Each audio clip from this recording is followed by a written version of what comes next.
पढ़ना है। मतलब 12 भावना शायद कक्षा में एक बार पढ़ाया जाएगा, पर पूरा वर्ड टू वर्ड नहीं पढ़ाएंगे।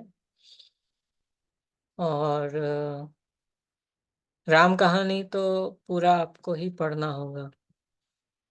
तो थोड़ा थोड़ा 2-2 दिन उसको पढ़ लीजिए। तो उसमें ऐसा दिन है 20 या 30 कुछ चैप्टर्स है कुछ। तो उतने एक एक दिन जितना आप एक दिन में पढ़ सको, 2 दिन में वो एक चैप्टर। तो ऐसे करते करते वो पूरा हो सकता है।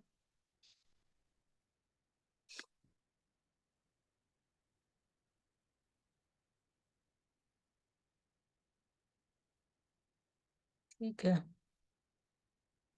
चलिए। नमो अरहंताणं, नमो सिद्धाणं, नमो आइलियाणं, नमो उवज्जायाणं, नमो लोके सव्वसाहुणम्। मङ्गलं भगवान् वीरो, मङ्गलं गौतमो गणि, मङ्गलं कुन्दकुन्दार्यो, जैनधर्मोऽस्तु मङ्गलम्। सर्वमङ्गलमाङ्गल्यं सर्वकल्याणकारकं, प्रधानं सर्वधर्माणां जैनं जयतु शासनम्।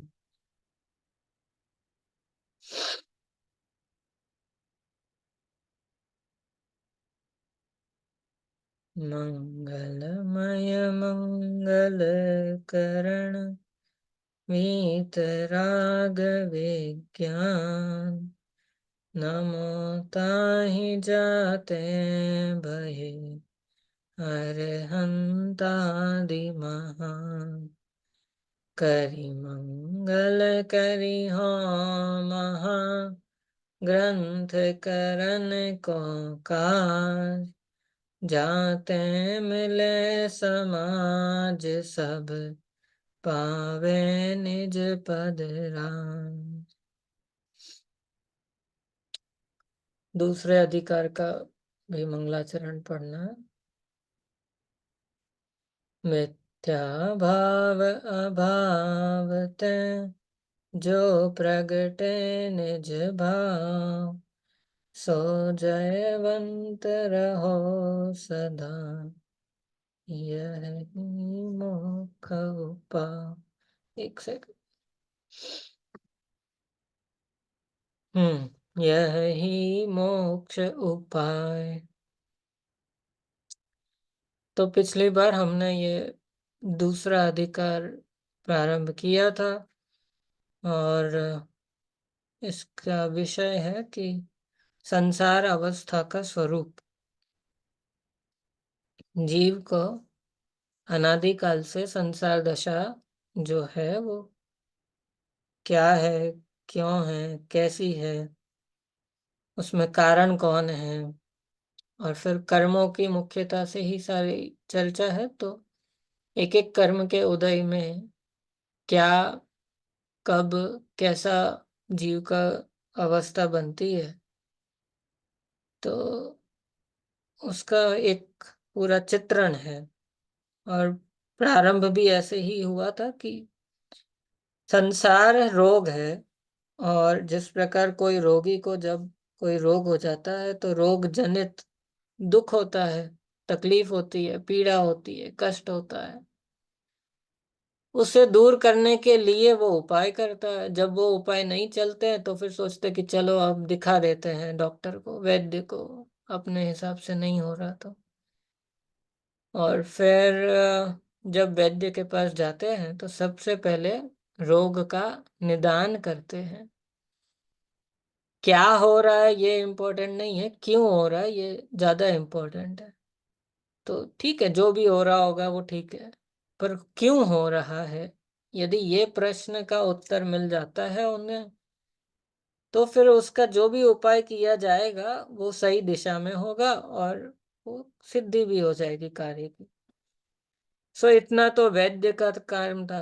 अब उसके बाद रोगी यदि उस अनुसार प्रवर्ते, बराबर ध्यान रखे, परहेज करे, समय समय पर औषधि ले, तो उसका रोग दूर हो जाता है। ना करे तो उसमें वैद्य क्या करे, उसमें उनका कोई दोष नहीं। और इसी प्रकार संसार अवस्था में यह जीव है, अनादि काल से कर्म बंधन सहित है। और ये जो दशा है जीव की, इस कारण से वो दुखी है।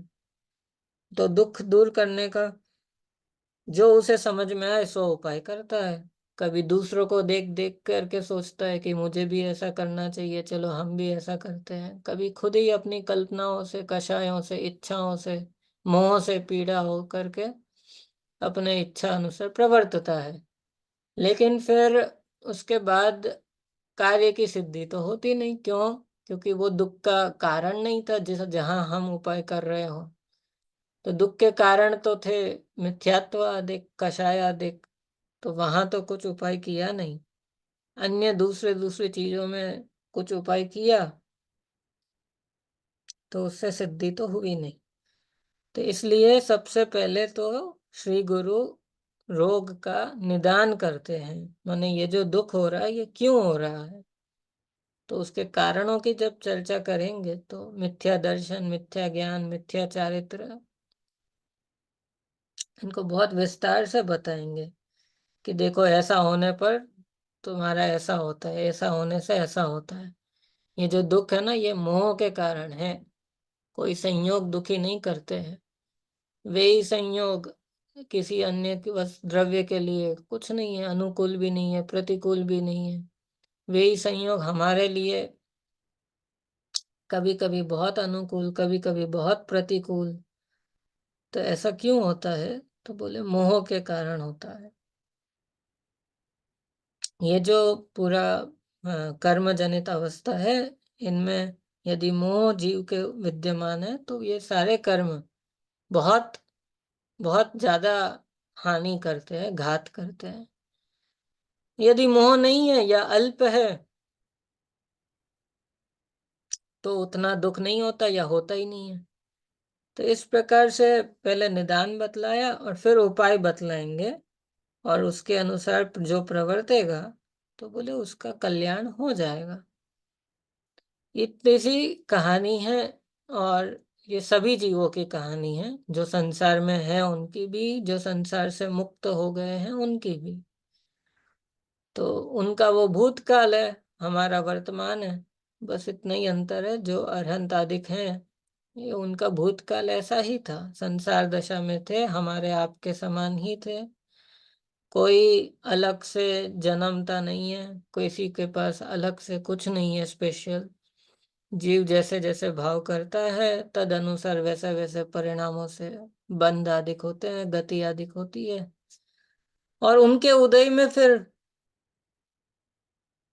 जैसा फिर उसमें भवितव्य कहो, नियति कहो, पुरुषार्थ कहो, निमित्त कहो, बहुत सारे कारण होते हैं। तो जब जैसा जहां मुख्य होता है उस हिसाब से कह देते हैं। तो कभी कभी तो नियति ही ऐसी है, भाग्य में ही ऐसा है कि इतने समय स्थावर पर्याय में जाना ही है। तो एक इंद्रिय में जीव रहेगा ही उतना समय। और पंचेंद्रिय में भी दो इंद्रिय, तीन इंद्रिय करते करते कभी आएगा तो आएगा, नहीं आएगा तो फिर वापस एक इंद्रिय में चला जाएगा। तो ये सब तो नियति अधीन ज्यादा है। लेकिन जहाँ वस्तु हमारे हाथ में हो, जहाँ हमें ऐसा लगता हो कि हाँ ये हम कर सकते थे और नहीं किया, तो वो हमारी पुरुषार्थहीनता है। जहाँ हमें ऐसा लगता है कि ये हम कर ही नहीं सकते हैं और नहीं हो रहा है, तो उतना कोई खेद नहीं होगा, क्योंकि ये अभी संभव ही नहीं था। तो ठीक है। लेकिन जहाँ जो जो संभव है, अभी ये जब भी ये बात आती है कि जितना हो सकता है उतना करना चाहिए, तो वो फिर खाने पीने को लेकर के वो बात जोड़ देते हैं कि हाँ जितना छोड़ सकते हो उतना छोड़ देना चाहिए, ये नहीं खाना चाहिए, वो नहीं खाना चाहिए। वो ठीक है। जितना कर सकते हो उतना करना चाहिए का मतलब सिर्फ खाने पीने की वस्तुओं का त्याग नहीं है। सब कुछ है फिर उसमें। श्रद्धान, ज्ञान, चारित्र, तप, वीर्य, सब सब लगाओ। तो जो श्रद्धान जहाँ जैसा होना चाहिए वहां वैसा होना चाहिए। ज्ञान जैसे संशय विपर्य अनध्यवसाय रहित हो सके वैसा। चारित्र में फिर अहिंसा, सत्य, आचौर्य, ब्रह्मचर्य, अपरिग्रह, ये सब जगह फिर जहाँ जितना हो सकता है उतना। हम तो बस घूम फिर करके ऐसा लगता है कि अभी हमने इसका त्याग नहीं किया है, ये बाकी है। तो वो कुछ सीमित चीजों तक रह जाता है वो सब बातें। तो वो वैसा नहीं है। तो पांचों ही पाप हैं और उनका यथा योग्य शक्ति अनुसार त्याग होता है। जितना त्याग नहीं हो पाता है तो उसका श्रद्धांत तो रहता है कि हाँ ये हमसे अभी नहीं हो पाया है, लेकिन करना है। चलिए, अभी हमने पिछले बार यहाँ तक पढ़ लिया था घाती और अघाती कर्म और उनका कार्य। और उसके पहले ये सभी विषय आ गए थे कि अनादि अ, पने की सिद्धि की थी कर्मों की। फिर उसके बाद जीव और कर्म भिन्न भिन्न है। अमूर्तिक और मूर्तिक का बंधन कैसे होता है। और फिर कर्मों में ही ये घाती अघाती कर्मों की चर्चा हुई थी। अब अगला विषय है निर्बल जड़ कर्मों द्वारा जीव के स्वभाव का घात तथा बाह्य सामग्री मिलना। तो ये कैसे होता है। ये जो भी हेडिंग है ना, हम जो भी हेडिंग पढ़ रहे हैं, ये सब जो संपादक हैं, एडिटर है, उनके द्वारा दिए गए हैं। पंडित जी के मूल ग्रंथ में तो पूरा विषय चल रहा है, ऐसा बंधा हुआ है पूरा। और वो चल रहा है, अधिकार आता है, पूरा होता है, तो वो उतना ही दिखेगा कि हाँ ये बदल गया कुछ। बाकी पूरा एक सांगोपांग विषय चल रहा है। ये पैराग्राफ वश ये सब इतना सब इतना ही ये मूल ग्रंथों में, इतना पांडुलिपियों में आपको ऐसे नहीं दिखेंगे। खैर, यहाँ कोई प्रश्न करे कि कर्म तो जड़ है, कुछ बलवान नहीं है, उनसे जीव के स्वभाव का घात होना व बाह्य सामग्री का मिलना कैसे संभव है। तो जड़ है ना, वो तो मशीन है, पुद्गल है। जैसे ये पुद्गल होते हैं दुनिया में बहुत सारे, सारी चीजें हमारे आजू बाजू की सब क्या है, पुद्गल ही तो है। तो ये सभी पुद्गल है ना, तो ये तो जड़ हो गए। तो जड़ है माने ज्ञान नहीं है। हमें क्या लगता है कि जिसके पास ज्ञान नहीं है वो कैसे कर सकता है ये सब। यदि ज्ञान होता तो उसको समझ में आए कि किसके पास जाए किसके पास नहीं जाए, किसको कितना उदय देना कितना नहीं देना, कितना तीव्रता से देना कितनी मंदता से करना। फिर पाप का पुण्य में बदल जाता है, पुण्य का पाप में बदल जाता है, कभी उत्कर्षण कभी अपकर्षण कभी उदीर्णा, कितना सब हो रहा है कर्मों में। तो एक तो वो जड़ है, बलवान नहीं है। और फिर ऊपर से फिर आप कह रहे हो कि वो जीव का घात भी करते हैं, और फिर उनके पास बुद्धि नहीं है, कुछ नहीं है, फिर भी ये सब इतनी व्यवस्था कैसे चलती है और कौन कर सकता है ये। तो अन्य मतावलंबी तो कह देते हैं कि भाई देखो भगवान सब कराते हैं, भले ही मनुष्य अपने कर्मों का फल भोगता है पर वो करने वाले भगवान है। तो वो ईश्वर है, विष्णु है, जो भी है। तो बोले वो सब कराते हैं। तो अपने यहाँ तो बोले वो सब तो कोई भगवान करते नहीं है। तो कौन करता है, तो बोले कर्म करते होंगे। लेकिन कर्म तो जड़ है। तो फिर वो उनके पास तो ताकत तो है नहीं ऐसी, तो वो कैसे करते होंगे ये सारी व्यवस्था। और ज्ञानवान जो कोई हो वो करे तब तो समझ में आए।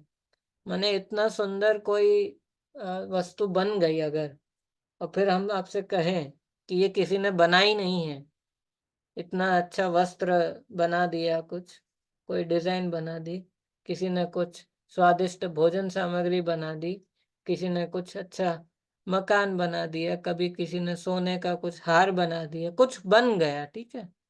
और फिर बनने के बाद आप पूछो किसने बनाया कैसे बनाया, तो बोले ये ऐसा ही है, किसी ने नहीं बनाया।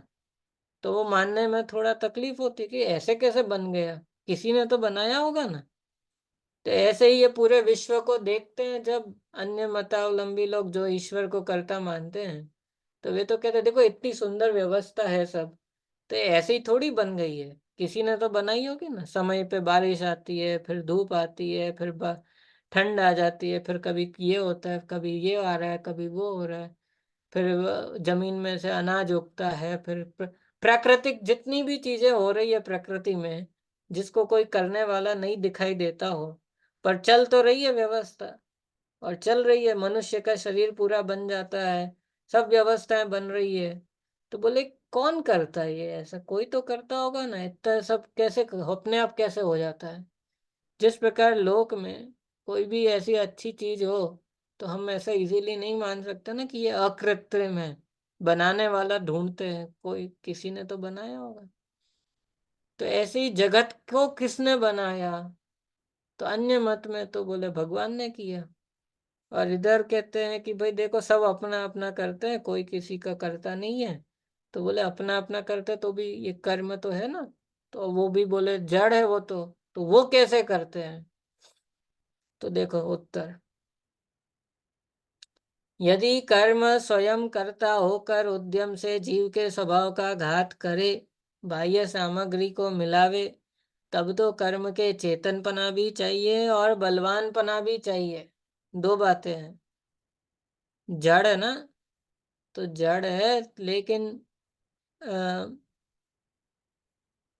मतलब एक तो ज्ञान नहीं है और दूसरा उसके पास बल भी नहीं है ऐसा कुछ जबरदस्ती करने का। लेकिन अभी पंडित जी ये कह रहे हैं कि यदि कर्म स्वयं कर्ता होकर उद्यम से जीव के स्वभाव का घात करे, माने अभी मुख्य कर्म हो गया, जीव नहीं। अभी होता उल्टा है जनरली, कि जीव मुख्य रहता है और कर्म उसमें निमित्त होता है। माने जीव स्वयं अपनी भूल करता है, रागादिक कषाय करे, मिथ्यात्व भाव करे, और कर्म का उदय निमित्त होता है। तो जीव स्वयं अपना घात कर रहा है। लेकिन यदि कोई कहे कि नहीं नहीं, कर्म स्वयं करता है और जीव हो जाता है उस रूप, जीव कुछ कर नहीं सकता उसमें। तो यदि कर्म स्वयं करता होकर उद्यम से जीव के स्वभाव का घात करे, बाह्य सामग्री को मिलावे, माने एक घाती कर्म का काम है और दूसरा अघाती कर्म का काम है। जीव के स्वभाव का घात करने वाले घाती कर्म, और ये बाह्य सामग्री को मिलाना, बिछोड़ना, संयोग वियोग, ये सब अघाती कर्मों से होता है। नो कर्म जो आते जाते रहते हैं।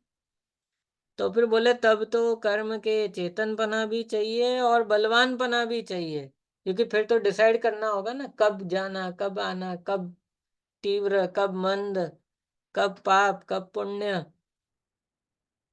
तब तो ये सब चाहिए। सो तो है नहीं, माने न तो वे जड़ चेतन रूप है, और ना ही उनके पास ऐसी कोई शक्ति है अलग से। सहज ही निमित्त नैमित्तिक संबंध है। जब उन कर्मों का उदय काल हो, उस काल में स्वयं ही आत्मा स्वभाव रूप परिणमन नहीं करता, विभाव रूप परिणमन करता है, तथा जो अन्य द्रव्य है वे वैसे ही संबंध रूप होकर परिणमित होते हैं। तो जब उदय आता है तो जीव उस टाइम में वैसा ही परिवर्तन करने वाला होता है और वहां उनका उदय आ जाता है। अब ये बातें समझना थोड़ा कठिन है, पर इसी का नाम है निमित्त नैमित्तिक संबंध, कि इसके निमित्त से वो हो रहा है। फिर भी कराने वाला ये नहीं है, करता तो वो स्वयं ही है जिसने किया है, लेकिन ये निमित्त है। तो उतना सा उसका रोल रहेगा, उससे ज्यादा नहीं। जैसे कि किसी पुरुष के सिर पर मोहन धूल पड़ी है, उससे वह पुरुष पागल हुआ।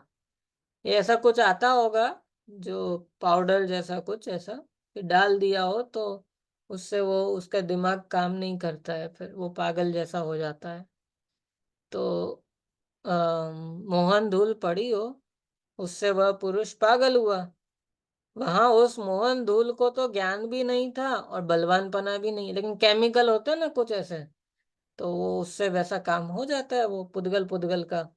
परंतु पागलपना उस मोहन धूल ही से हुआ देखते हैं। वहां मोहन धूल का तो निमित्त है और पुरुष स्वयं ही पागल हुआ, परिणमित होता है। ऐसा ही निमित्त नैमित्तिक बन रहा है। तथा जिस प्रकार सूर्य के उदय के काल में चकवा चकवियों का संयोग होता है, वहां रात्रि में किसी ने द्वेष बुद्धि से बल जबरी करके अलग नहीं किए हैं, दिन में किसी ने करुणा बुद्धि से लाकर मिलाए नहीं हैं, सूर्योदय का निमित्त पाकर स्वयं ही मिलते हैं, ऐसा ही निमित्त नैमित्तिक बन रहा है। तो सूर्य का उदय होता है तो वो मिल जाते हैं, फिर सूर्यास्त होता है तो फिर बिछुड़ जाते हैं। अब यदि कोई उन चकवा चकवियों को देखे तो उनसे पूछो कि तुम बिछुड़ कैसे जाते हो, तो बोले पता नहीं, हो जाता है ऐसे ही। फिर मिल कैसे जगह, कि वो भी हो जाता है। तो ये सूरज कराता है क्या, कि नहीं, पर उसके बिना भी नहीं होता, वो होने पर होता है और उसके चले जाने पर बिछुड़ जाते हैं, पर कराता तो वो नहीं है। तो बोले ऐसा ही निमित्त नैमित्तिक बन रहा है। उसी प्रकार कर्म का भी निमित्त नैमित्तिक भाव जानना। इस प्रकार कर्म के उदय से अवस्था है। अब ये निमित्त नैमित्तिक समझने में आना थोड़ा कठिन है। ऐसा क्रोध आता हो तो सोचो कितना अलग अलग प्रकार के हमारा शल्य कहो, मिथ्यात्व कहो, कषाय कहो और अन्य अन्य। कभी कभी तो क्रोध आए और माने ही नहीं कि जैसे मैंने कुछ गलत किया, कि नहीं नहीं गलती तो उसकी है, उसने गुस्सा क्यों दिलाया, वो काम ही ऐसा क्यों करता है कोई कि मुझे गुस्सा आ जाए। सब लोग अपने हिसाब से बराबर काम करो तो मुझे गुस्सा नहीं आएगा। तो कभी तो ऐसा करते हैं हम जैसे मानो क्रोध हम नहीं कर रहे, वो सामने वाला कराता है। कभी क्रोध आए और मानने को ही तैयार ना हो कि भाई हमारा भी कभी ऐसा उदय हो सकता है तीव्र, कि आ जाता है उदय ऐसा, और उसके बाद होने के बाद इतना पछता है कि मैंने ऐसा क्यों किया, मैंने ऐसा क्यों किया, मैंने ऐसा क्यों बोल दिया। पर ठीक है, कदाचित कभी अपने भी उदय होते हैं, कभी दूसरों का भी उदय चल रहा होता है। सामने वाला अपने पे क्रोध करे तो ऐसा सोचो कि उसका बेचारे का क्रोध कषाय का उदय है, कर लिया उसने अपना, जो कुछ भी बोलना था बोल लिया, जो द्वेष भाव थे रखे थे वो बोल दिया। हमारा क्या चल रहा है उस समय, कि वो हमारे ऊपर है। यदि हम दुखी हों तो कहेंगे पाप का उदय, हम दुखी नहीं हुए, ए, ठीक है ये इनका तो ऐसा ही है। सबको किसी ना किसी से तो तकलीफ रहती है ना, तो चलता रहता है, किसी का कुछ किसी का कुछ। और कभी कोई बहुत राग से प्रेम से बात करे तो कदाचित राग उत्पन्न हो जाए। तो दोनों ही समयों में सामने वाले वस्तु का परिणमन स्वतंत्र और हमारा परिणमन स्वतंत्र, ये समझने आने में मेहनत है। और ये कहना सरल है कि इसके कारण से मुझे गुस्सा आता है, इसके कारण से इसको देख करके मुझे वो लोभ उत्पन्न हो गया, अब मैं क्या करूं, मेरी कोई इच्छा हो गई। देख देख के ही तो सारी इच्छाओं का सब खेल चलता है पूरा। ये एडवर्टाइजमेंट क्या है, बार बार दिखा दिखा करके इच्छा ही तो उत्पन्न कराते हैं, और उसी से फिर वो कमाते हैं कि जब अगली बार फिर आप दुकान में जब देखोगे तो आपको खरीदने का मन हो जाता है। आप कहीं और उसको फिर से देखो, बार बार देखो, और फिर कोई और करता हुआ दिख जाए तो वो निमित्त बन जाते हैं ऐसा। अब फिर वो ऐसा कहो कि नहीं नहीं सारे एडवर्टाइजमेंट बंद कर दो, फिर भाई ये उपाय नहीं है। आप अपनी इच्छाओं को देख लो। सर्वज्ञ भगवान के ज्ञान में तीन लोक के समस्त पदार्थ झलकते हैं कि नहीं झलकते, झलकते हैं। तो वो ऐसा थोड़ी कहते कि इसको बंद कराओ, ये जितने दुनिया भर में पाप हो रहे हैं वो दिखते होंगे कि नहीं दिखते होंगे, कि वो भी दिखते हैं। जितने अच्छे कार्य हो रहे हैं तो वो भी दिखते हैं, बुरे कार्य होते हैं वो भी दिखते हैं। तो जानने में तो सब आता है ना, वहां थोड़ी ऐसा चॉइस है कि नहीं नहीं ये सब जानने ही नहीं चाहिए, ये सब जानने में ही नहीं आना चाहिए। सब एकदम अच्छा अच्छा जानो, जिन धर्म की जहां जहां प्रभावना हो रही है वो सब दिखाओ, बाकी सब मत दिखाओ। बोले वो तो देखो, वो जो दर्पण है उसमें जैसा सामने वस्तु आएगी सब झलकेगा। अब जिनके तीन लोक का पूरा वो लोकालोक का ज्ञानावरण कर्म पूरा नष्ट हो गया, तो अब उनको सब जानने में आता है। सब जानने में आता है तो तकलीफ नहीं होती है। क्यों? क्योंकि राग द्वेष नहीं है। तो ऐसा नहीं कि तुम लोग क्या कर रहे हो, क्या कर दिया, ये सब बिगाड़ दिया, ऐसा कर दिया, वैसा कर, अरे ये लोग ये कितना अच्छा काम किया आज, बहुत अच्छा है, बहुत अच्छा है, कुछ नहीं। जो है तटस्थ भाव से, उदासीन भाव से जानने में आता है। न राग है न द्वेष है।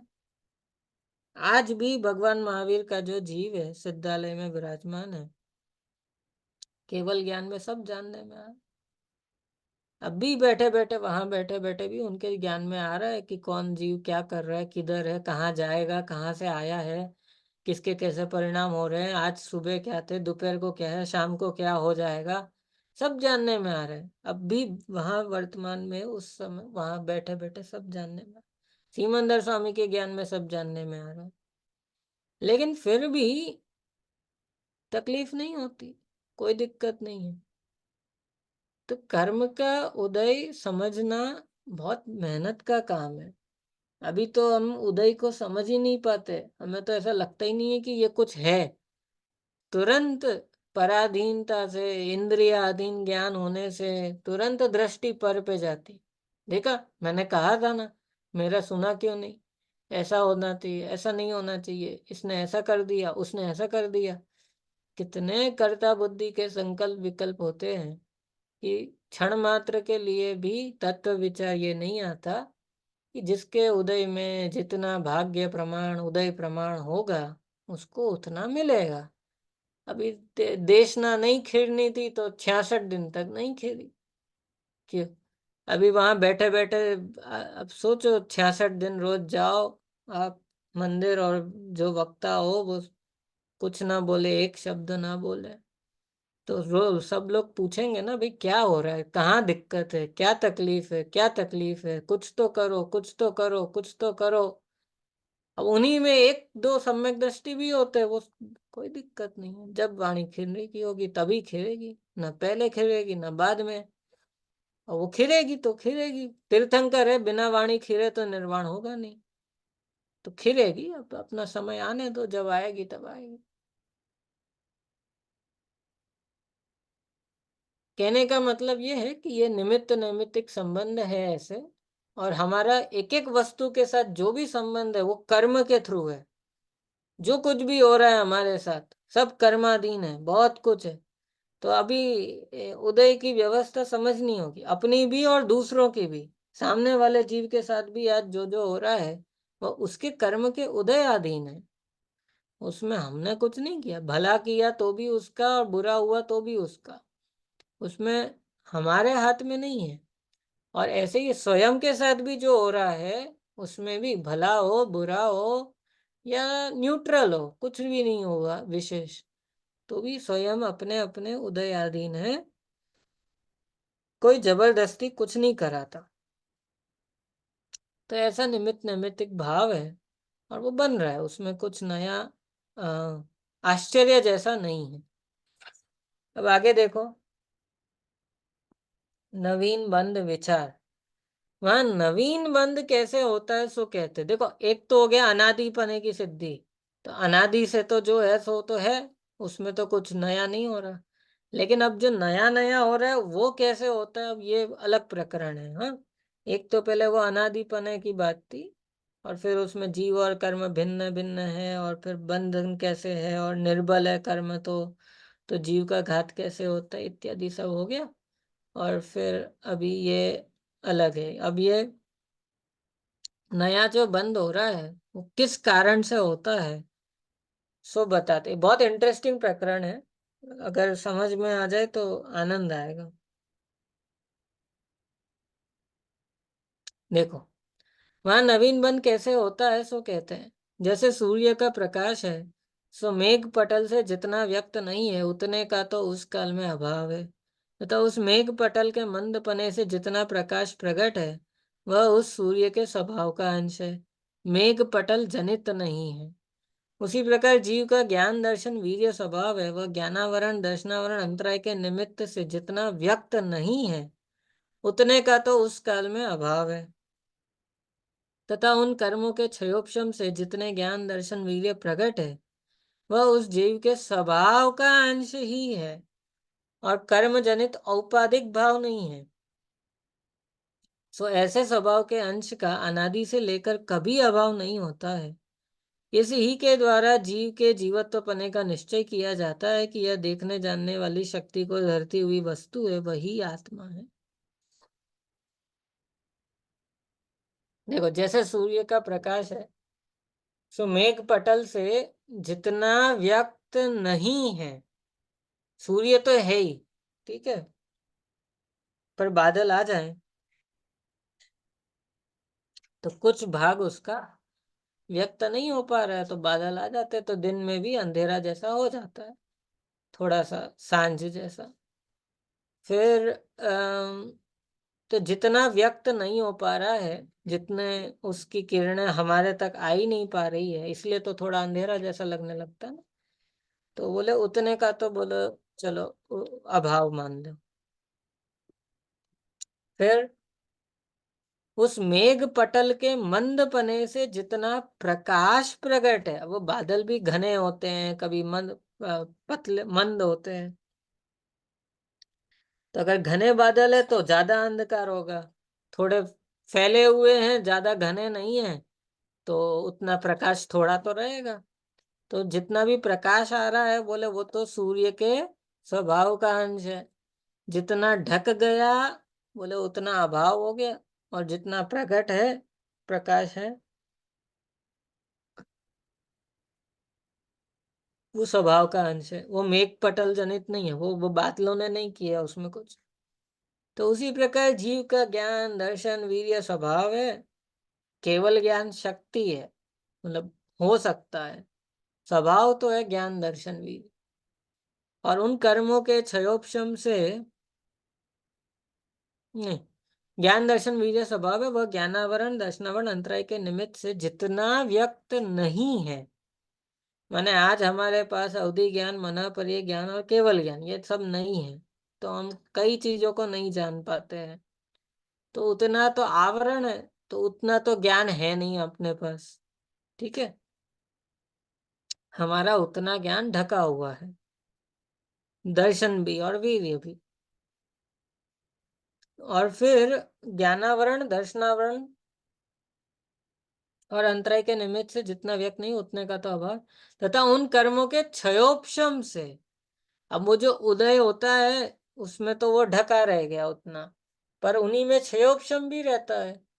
तो अभी इसके लिए थोड़ा गुणस्थान जब और पढ़ेंगे, तो आपको और बताया जाएगा ये क्षयोपशम किन में होता है, किन में नहीं होता। देशघाती, सर्वघाती, प्रकृति, स्पर्धक, बहुत सारी बातें हैं। और अभी आपके शायद अष्टानिका में गुणस्थान विषय चला था ना, तो सबके लिए ताजा होगा थोड़ा बहुत, अगर वो प्रकरण आया होगा तो। नहीं आया होगा तो भी कोई बात नहीं, अपन जब आएगा तब पढ़ेंगे उसका, आप देखना। तो स्पर्धक होते हैं, प्रकृतियां होती हैं। तो कुछ प्रकृतियां ऐसी होती है जिनमें क्षयोपशम होता है, कुछ ऐसी हैं जिनमें क्षयोपशम नहीं हो सकता, या तो उदय या क्षय। तो ये मति ज्ञानावरण, श्रुत ज्ञानावरण, इनमें क्षयोपशम हो सकता है, होता है। केवल ज्ञानावरण, इसमें क्षयोपशम नहीं होता, या तो उदय है या क्षय है। जैसे मति ज्ञान है ना, तो वो थोड़ा प्रकट है, थोड़ा ढका हुआ है, ऐसा अलग अलग है सब कुछ। लेकिन केवल ज्ञान कितना प्रकट है, कितना ढका हुआ है, बोले पूरा ही ढका हुआ है, अभी केवल ज्ञान है ही नहीं। और जब जिनको हो जाता है उनको कितना है, बोले उनको पूरा ही केवल ज्ञान है, उसमें फिर आंशिक नहीं है। तो कुछ प्रकृति ऐसी होती है जिनमें क्षयोपशम होता है, कुछ प्रकृति ऐसी होती है जिनमें क्षयोपशम नहीं होता। तो उन कर्मों के क्षयोपशम से जितना ज्ञान दर्शन वीर्य प्रकट है, वह तो उस जीव के स्वभाव का अंश ही है।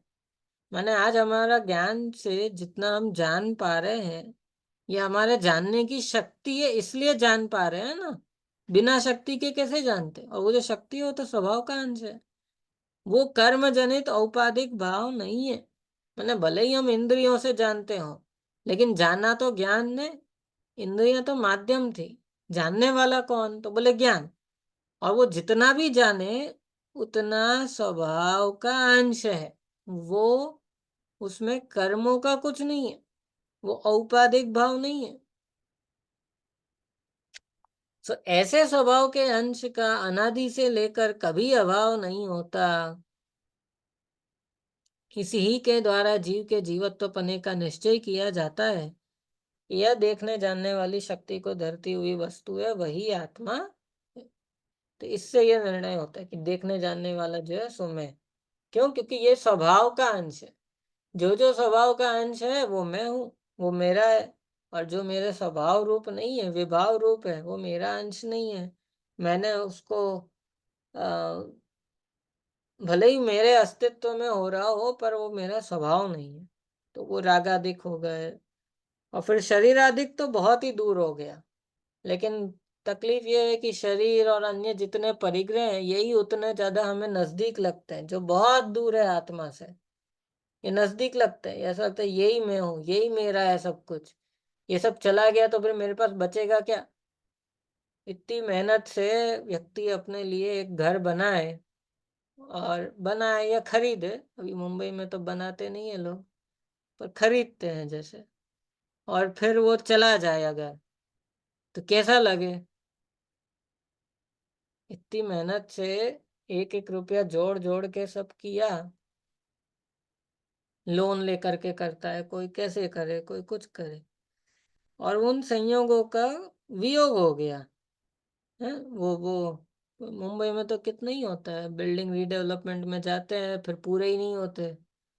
तो अ, अब वो जिन लोगों का था उसमें वो अटक गए। अब वो बाहर है कहीं पे। अब उनका खुद का घर था, फिर भी उदय ऐसा आ जाता है कि अब घर ही नहीं बचा उनका अपना, पूरा सब चला गया। अब ऐसा सब होने पर भी अ, अब वो डिपेंड करता है किसका कितना क्या है, या अंतरंग से विचार कितना है, भेद विज्ञान कितना है। जो स्वभाव का अंश है, बोले वो तो कभी नष्ट होता ही नहीं है। और वो स्वाभाविक चीज है, उसमें किसी का कुछ किया हुआ नहीं है। और बाकी सब उदय जनित है, बाहर बाहर का है। इतना दूर दूर के वस्तुएं हैं कि जिनका आत्मा के साथ कोई संबंध नहीं है, फिर भी तीव्र मोह, तीव्र राग, तीव्र कषायों के कारण से वे अपने लगते हैं। ये मेरा है, ये मेरा है, ये मैंने बनाया, ये मैंने खरीदा, ये मैंने किया। ये पता है मेरे मेरे अम, अभी लगाते जाओ, बहुत लंबा लिस्ट है। पर एक एक परिग्रह उतना उतना आत्मा को और तिरोभूत करता है। एक एक संयोग आत्मा को छिपाता जाता है और दूर करता है अपने आप से हमें। क्योंकि ये सभी उपयोग को बाहर बाहर उलझाए रखते हैं स्वयं के लिए। अपने आप को, अपना विचार करने के लिए जीव के पास फिर समय नहीं रहता। यही तो बात है ना कि पहले साधन नहीं थे, फिर भी समय मिल जाता था। अब इतने साधन है, फिर भी समय नहीं मिलता है लोगों को। तो ऐसा कैसे? अब तो ऐसा होना चाहिए ना कि भाई देखो, आपको कपड़े भी धुल जाते हैं, फिर घर में भी सबके नौकर तो होते ही है, बर्तन झाड़ू पोछा ये वो सब करने वाले हैं। फिर वो मिक्सी में वो मसाले हो जाते हैं, चक्की में गेहूं हो जाते हैं, सब मशीन से होने लगा। तो समय तो बचना चाहिए था, पर इधर तो उल्टा हो जाता है, समय बचता ही नहीं है लोगों के पास। तो ऐसा क्यों होता है? क्योंकि ये एक एक परिग्रह उपयोग को बहुत उलझाता है। और ऐसे में खास करके जब जीव मोहाविष्ट हो, जब उसके मोह का उदय भारी हो, तब तो फिर दिखाई ही नहीं देता कि क्या समय किधर कैसे सब चला जाता है। एक एक चीजों को बस संभालने में ही उपयोग पूरा खत्म हो जाता है। अपने लिए तो कुछ बचा ही नहीं। अपने लिए मतलब आत्मा के लिए। अभी उसमें भी ये देह को संभालो, फिर उसके लिए सब ये जितना भी आहार आदि की व्यवस्था, फिर उसके बाद और भी 10 चीजें हैं। कभी कोई रोग हो जाए तो उसको ठीक करो, कुछ ना कुछ शरीर संबंधी विकल्प चलते रहते हैं। एक बाह्य परिग्रह, फिर शरीर संबंधी। इतने में ही जीव इतना उलझा हुआ है कि उसको अपने स्वभाव का जो घात हो रहा है उस तरफ तो ध्यान ही नहीं जाता। इन्हीं सब चीजों में प्लस माइनस गिनता रहता है, ये आ गया ये चला गया, पर इसमें मेरा क्या गया, मेरे परिणामों का क्या मैथमेटिक्स है, क्या अकाउंट बैलेंस है, तो वो नहीं पता। कैसे कैसे भाव कर लिए और कैसे कैसे भावों से बचा लिया, नहीं पता। भेद विज्ञान कितना किया और मोह के उदय में कितना अपने आप को बहने दिया, नहीं पता। खैर, तो ये जो स्वभाव का अंश है वो कर्म जनित औपाधिक भाव नहीं है। सो ऐसे स्वभाव के अंश का अनादि से लेकर कभी अभाव नहीं होता, और इससे ही अपना निश्चय होता है कि ये जो जानने वाला है वो मैं हूँ, यही मेरा त्रैकालिक स्वरूप है, पारिणामिक भाव है, उत्पाद व्यय रहित है, यही ध्रुव है, यही ज्ञायक है, ये इसको जो नाम देना हो दे दो, पर ये जानने वाली वस्तु मैं हूँ, और बाकी सब जानने में आता है, मेरा है ही नहीं। जब ये सब मेरा नहीं है तो फिर किसका राग, किसका द्वेष, किसके प्रति आकुलता इतनी करना, किसके प्रति इतना कि सब कहना तो अच्छा लग रहा है लेकिन अभी छूटता तो नहीं है। छूटता नहीं है, नहीं हम छोड़ते नहीं है। छूटना चाहे तो वो छूटा हुआ ही है, उसने कुछ बांध के नहीं रखा, वो तो छूटा हुआ ही है। हम अपने राग आदि को छोड़ने के लिए तैयार नहीं है। क्या चाहते हैं हम, अभी छोड़ के सब चले जाएं कि नहीं? अभी जा सकते हो तो बहुत अच्छी बात है, पर नहीं हो सकता है तो कोई बात नहीं, क्रमशः होता है, धीरे धीरे होता है। पर श्रद्धान क्या बोल रहा है अंदर में, ये सब जैसा है ऐसा ही चलता रहे, कि कब छूटूं मैं यहाँ से, ऐसा लगता है अंदर में। उसका वजन किधर है उससे समझ में आता है। तथा इस स्वभाव से नवीन कर्म का बंध नहीं होता, क्योंकि निज स्वभाव ही बंध का कारण हो तो बंध का छूटना कैसे हो। तथा उन कर्मों के उदय से जितने ज्ञान दर्शन वीर्य अभाव रूप है उनसे भी बंध नहीं है, क्योंकि स्वयं ही का अभाव होने पर अन्य को कारण कैसे हो। तो स्वभाव जो है उससे नया बंध नहीं होगा, क्योंकि उससे बंद होने लग जाएगा तो फिर कभी छूटेंगे ही नहीं। और जितना ज्ञान हमारे पास नहीं है, मतलब मुझे नहीं पता अभी कि मेरे इतने से क्षेत्र के बाहर क्या हो रहा है, और उधर क्या हो रहा है, और उधर क्या हो रहा है, मुझे नहीं पता। तो नहीं पता उससे थोड़ी नया बंद होता है। वो तो नहीं पता तो नहीं पता, क्योंकि यदि ऐसे बंद होने लग जाए तो फिर तो कभी किसी को केवल ज्ञान नहीं हो सकता। क्यों? क्योंकि ज्ञेय तो अनंत है, और ऐसा कोई समय आएगा ही नहीं कि जिस समय मैं पूरा सब ज्ञेयों को जान लूं, ताकि ज्ञेयों को न जानने के कारण से जो बंद हो रहा था वो रुक जाए। तो ऐसा तो होगा नहीं, ज्ञेय पूरे के पूरे जानने में तो आएंगे नहीं, और नहीं जानने से नया बंद नहीं होना चाहिए। प्रश्न ये, नया बंद किससे होता है? तो बोले नहीं जान रहे हो जिन चीजों को, उससे भी नहीं होता, क्योंकि वो तो अभाव है उसका, तो नहीं, उससे नया बंद नहीं होता। तो बोले इसलिए ज्ञानावरण, दर्शनावरण और अंतराय के निमित्त से उत्पन्न जो भाव है वो नवीन कर्म बंध के कारण नहीं है। तो फिर कौन बचा? बोले मोहनीय। तथा मोहनीय कर्म के द्वारा जीव को अयथार्थ श्रद्धान रूप तो मिथ्यात्व भाव होता है, तथा क्रोध मान माया लोभादिक कषाय होते हैं। वे यद्यपि जीव के अस्तित्वमय है, जीव से भिन्न नहीं है, जीव ये उनका करता है, जीव के परिणामन रूप ही वे कार्य हैं, तथापि उनका होना मोह कर्म के निमित्त से ही है। कर्म निमित्त दूर होने पर उनका अभाव ही होता है, इसलिए वे जीव के निज स्वभाव नहीं, औपाधिक भाव है। तथा उन भावों द्वारा नवीन बंध होता है, इसलिए मोह के उदय से उत्पन्न भाव बंध के कारण है। तो जीव के अस्तित्वमय है, जीव से भिन्न नहीं है, जीव ही उनका करता है, सब कुछ बात सही है, तथापि ये होते तो मोह कर्म के निमित्त से, और जैसे ही कर्म नष्ट हो जाएंगे तो ये भी नहीं होगा। अब ये सारी बातें फिर भी कहने में मेहनत है। अभी कोई को बोलो जीव ही करता है, ये जीव नहीं करता, जीव तो सिर्फ जानता है।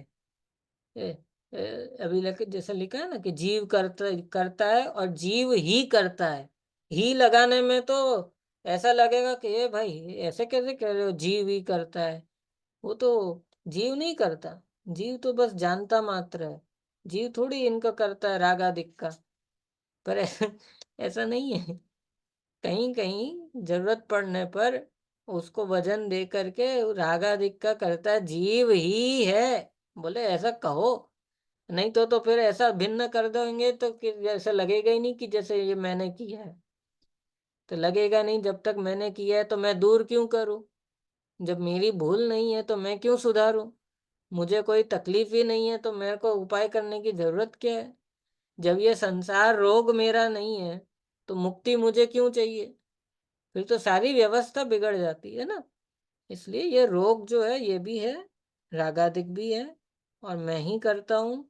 मैं ही इस रूप परिणमन भी कर रहा हूँ। सब बातें सही है, फिर भी ये मेरे स्वभाव नहीं है।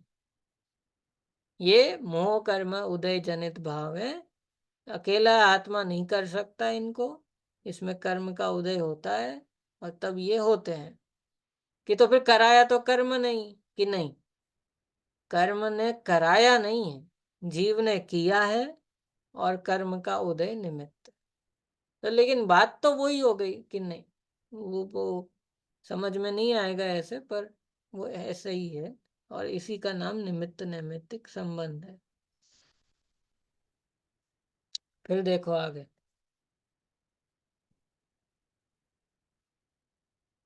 तो नवीन बंध तो इससे होता है, मोहनीय कर्म के उदय से जो भाव उत्पन्न होता है ना उससे।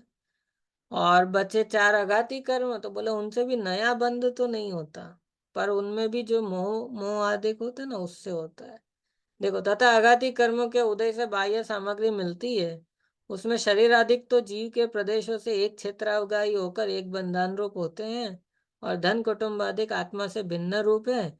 इसलिए वे सब बंध के कारण नहीं है, क्योंकि परद्रव्य बंध का कारण नहीं होता। अपन संसार में है कि संसार हमारे में है।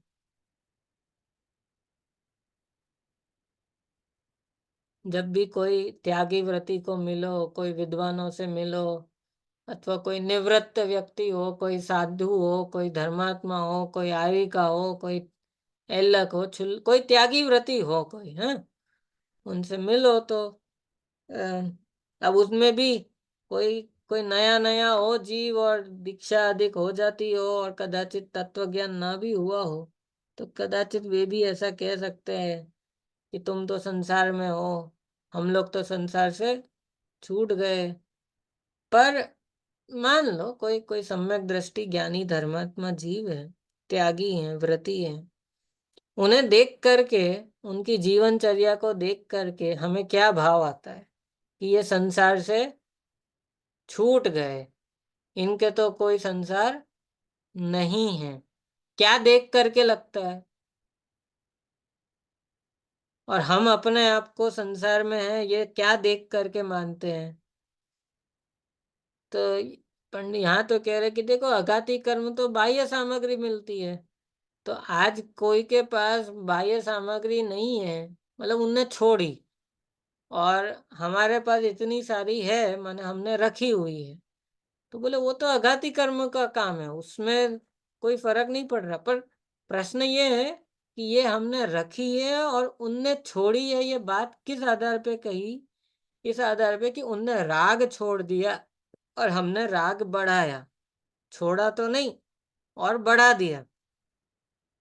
और ममत्व किया, मोह किया, सुख बुद्धि की, भोक्तृत्व बुद्धि की, कि ये मेरा, मैं इसका स्वामी, ये मेरा है, मैंने इकट्ठा किया है, ये मेरा बनाया हुआ है।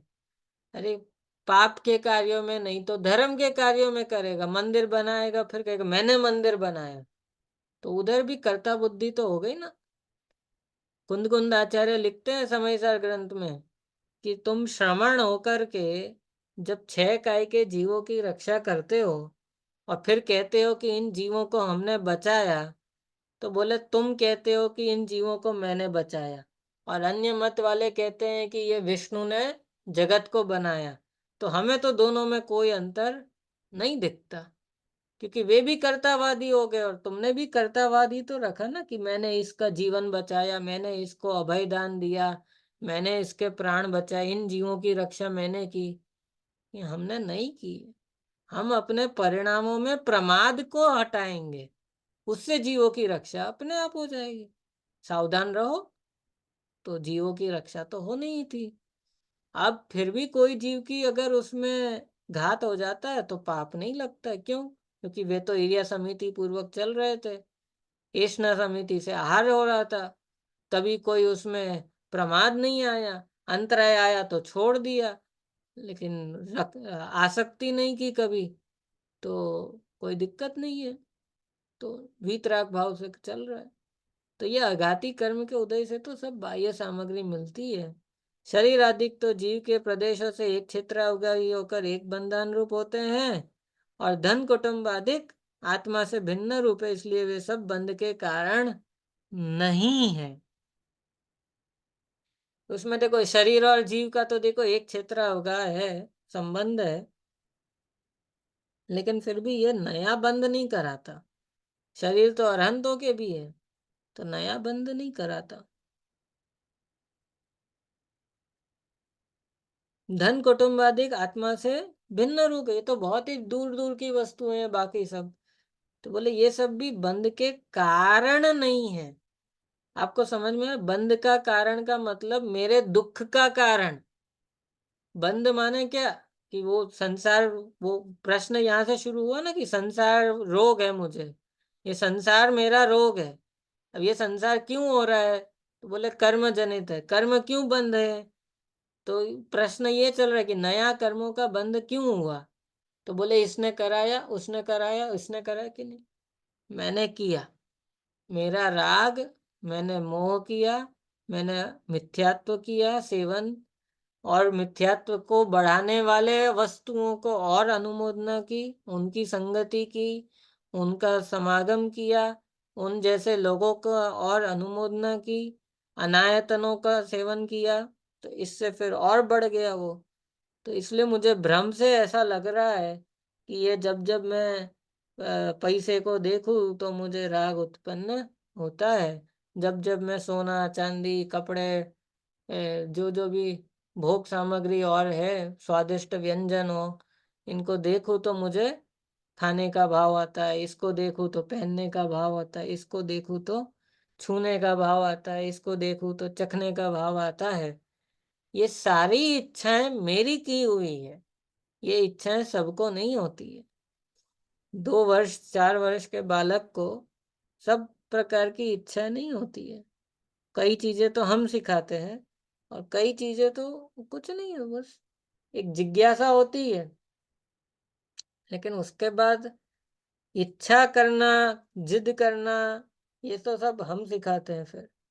और धीरे धीरे फिर उसको समझ में आ जाता है कि ऐसा करने से ऐसा मिल जाएगा तो वो करते हैं।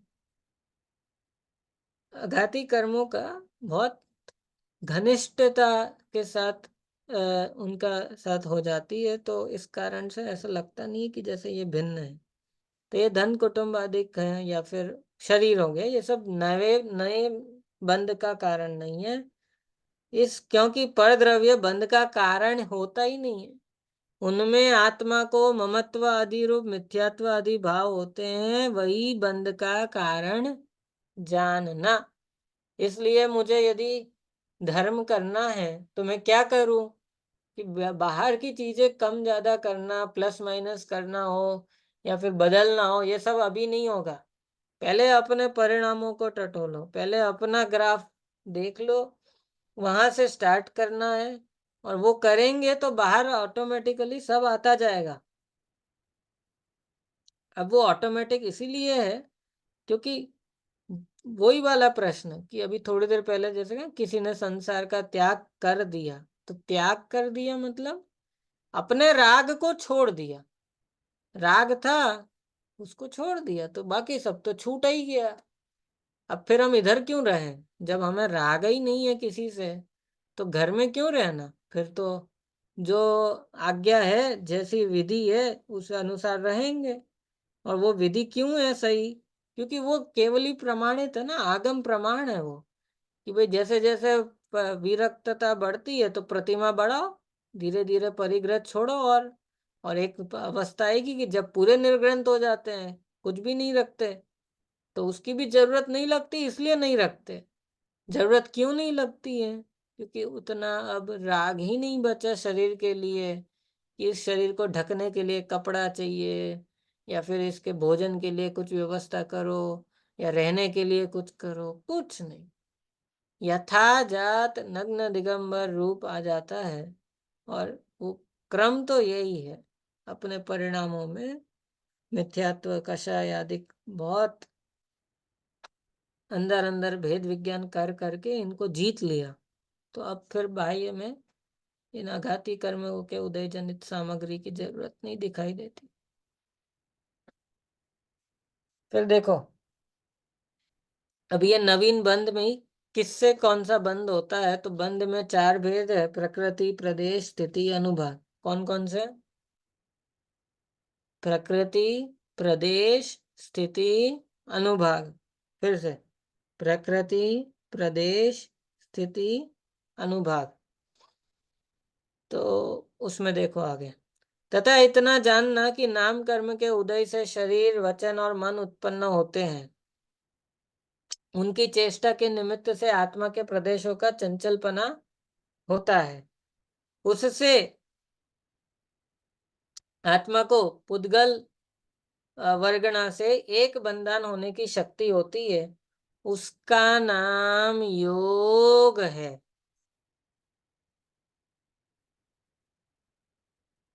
ठीक है, नाम कर्म का उदय होता है, उससे मन वचन काय होते हैं, मन वचन काय के क्रिया से आत्मा के प्रदेशों का कंपन होता है, और उससे कर्मण वर्गणाएं जो है उनके साथ बंधन होता है। ये सब मैकेनिकल है, इसमें किसी का कुछ लेना देना नहीं है, कुछ फर्क नहीं पड़ता।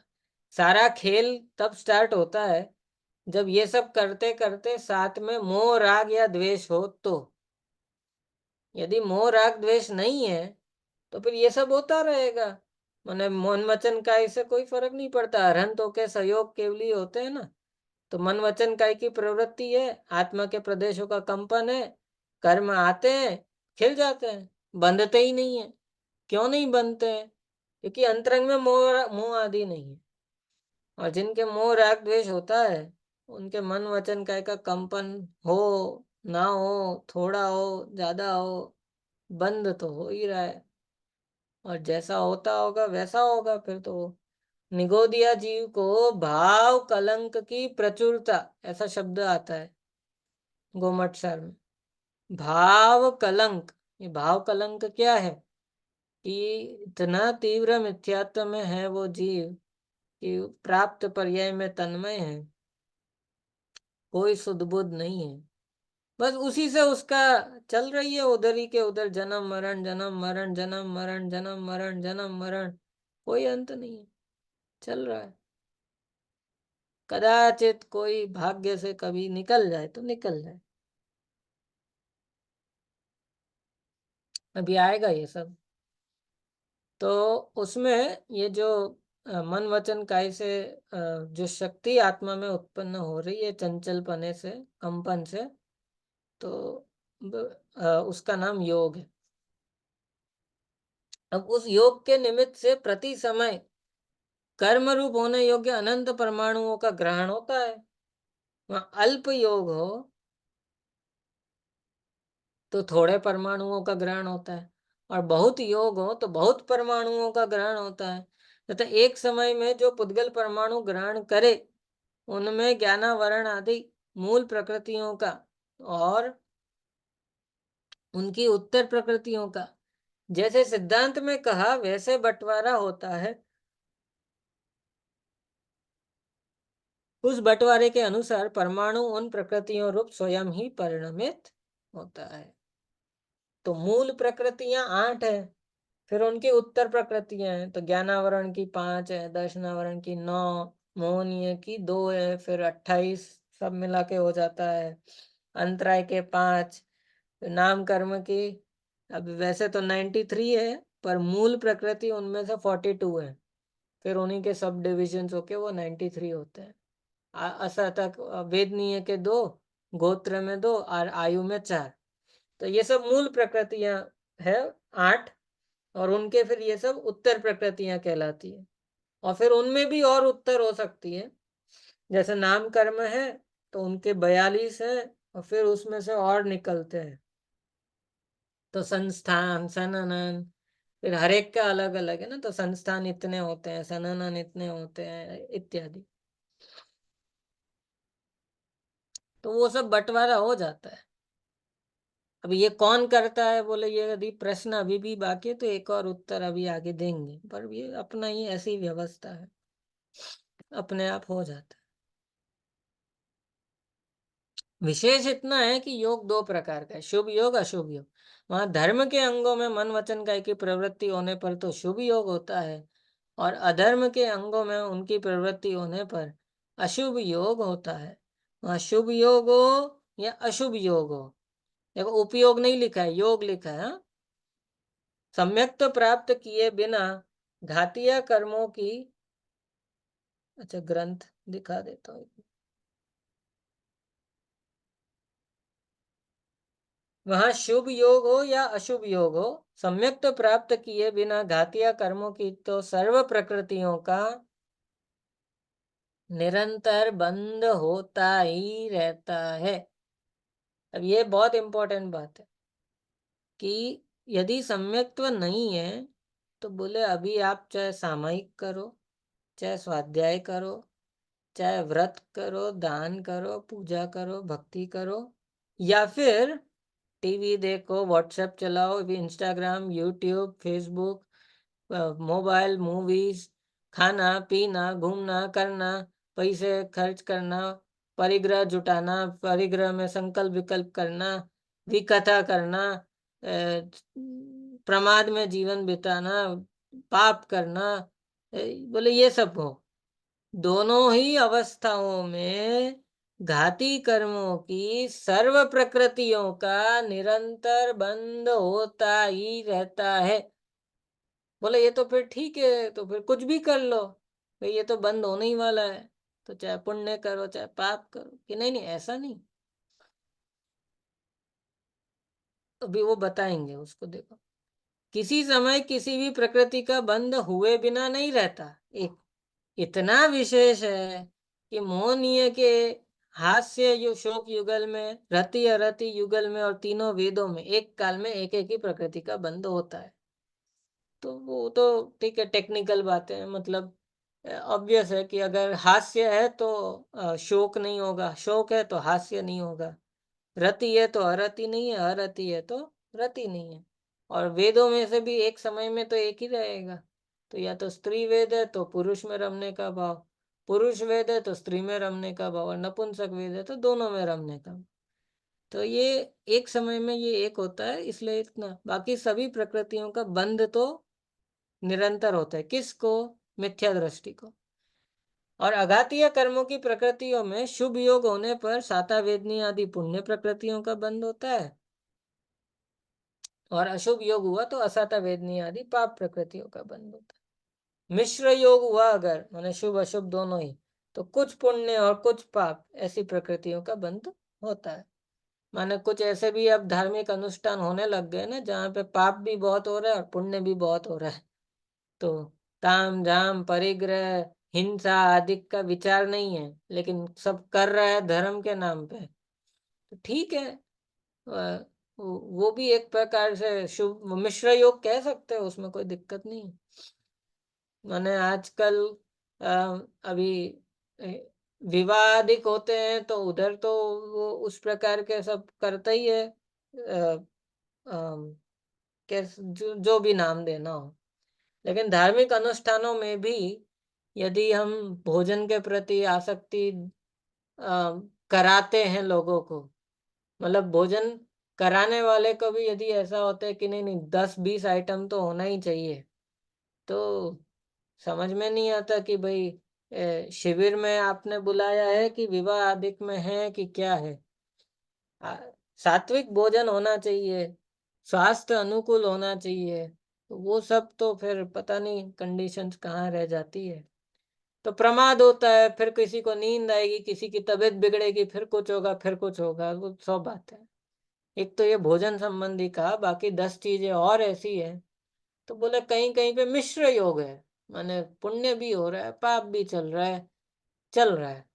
और कहीं कहीं पे पुण्य अधिक है, पाप कम है, कहीं पाप अधिक हो जाएगा, पुण्य कम हो जाएगा, इस प्रकार से बहुत अनेक अनेक कार्यों में प्रवृत्ति होती है मनुष्यों की।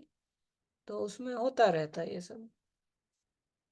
तो जैसा योग वैसा अब कर्मों का बंध होता है। लेकिन अभी भी इसमें ये जो अगला पढ़ेंगे ना, ये मेन है।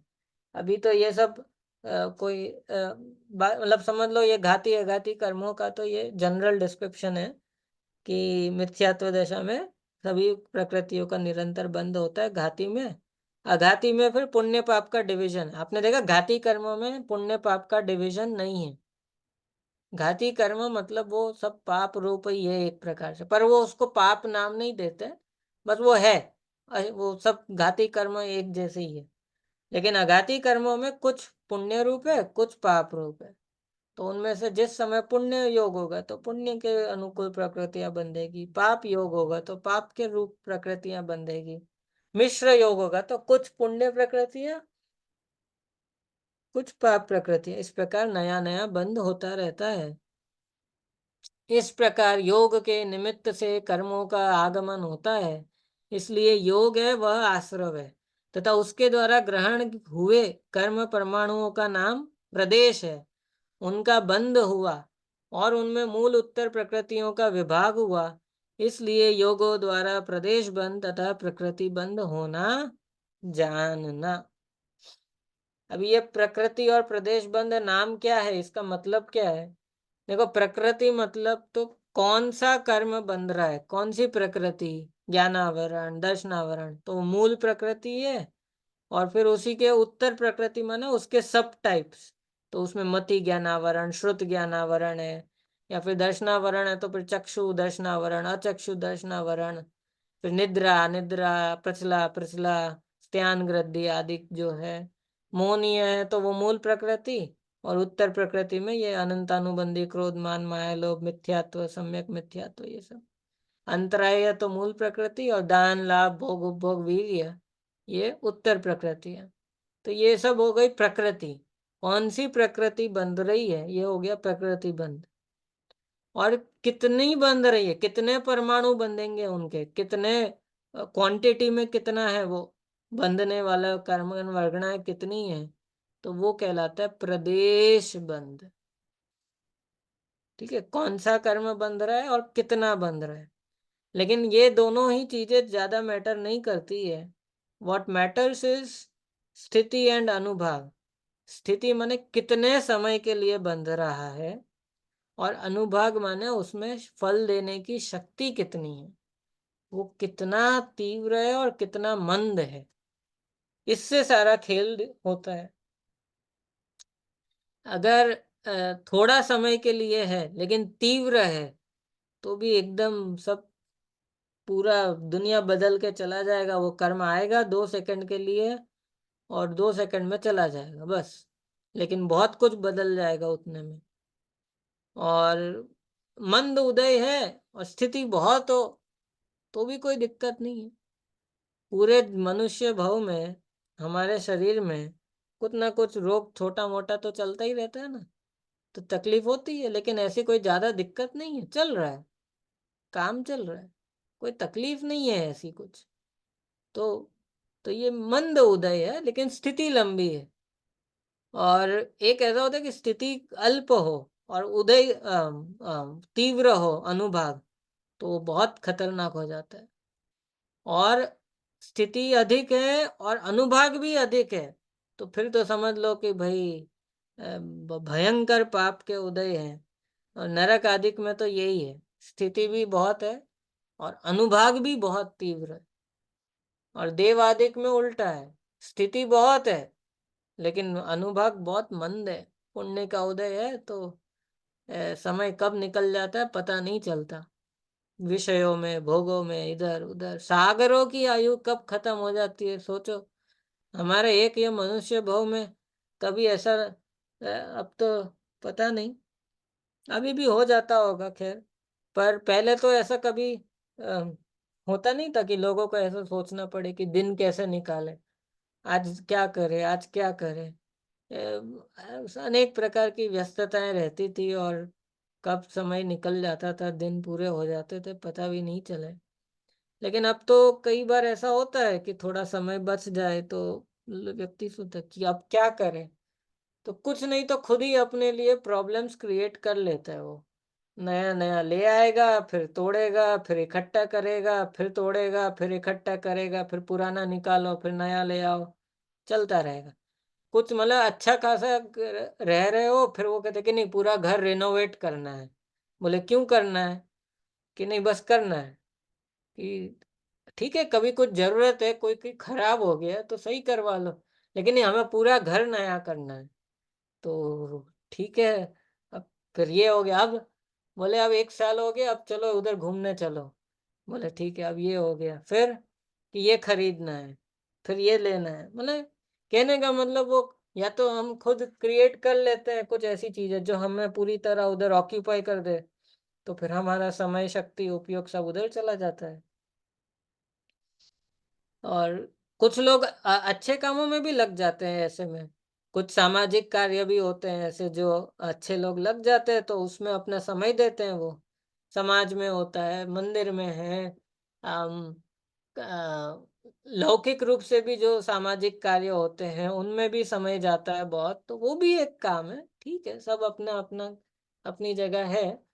पर कहने का मतलब ये था कि ये सब कुछ उतना फर्क नहीं पड़ता जितना वो स्थिति अनुभाग से पड़ेगा।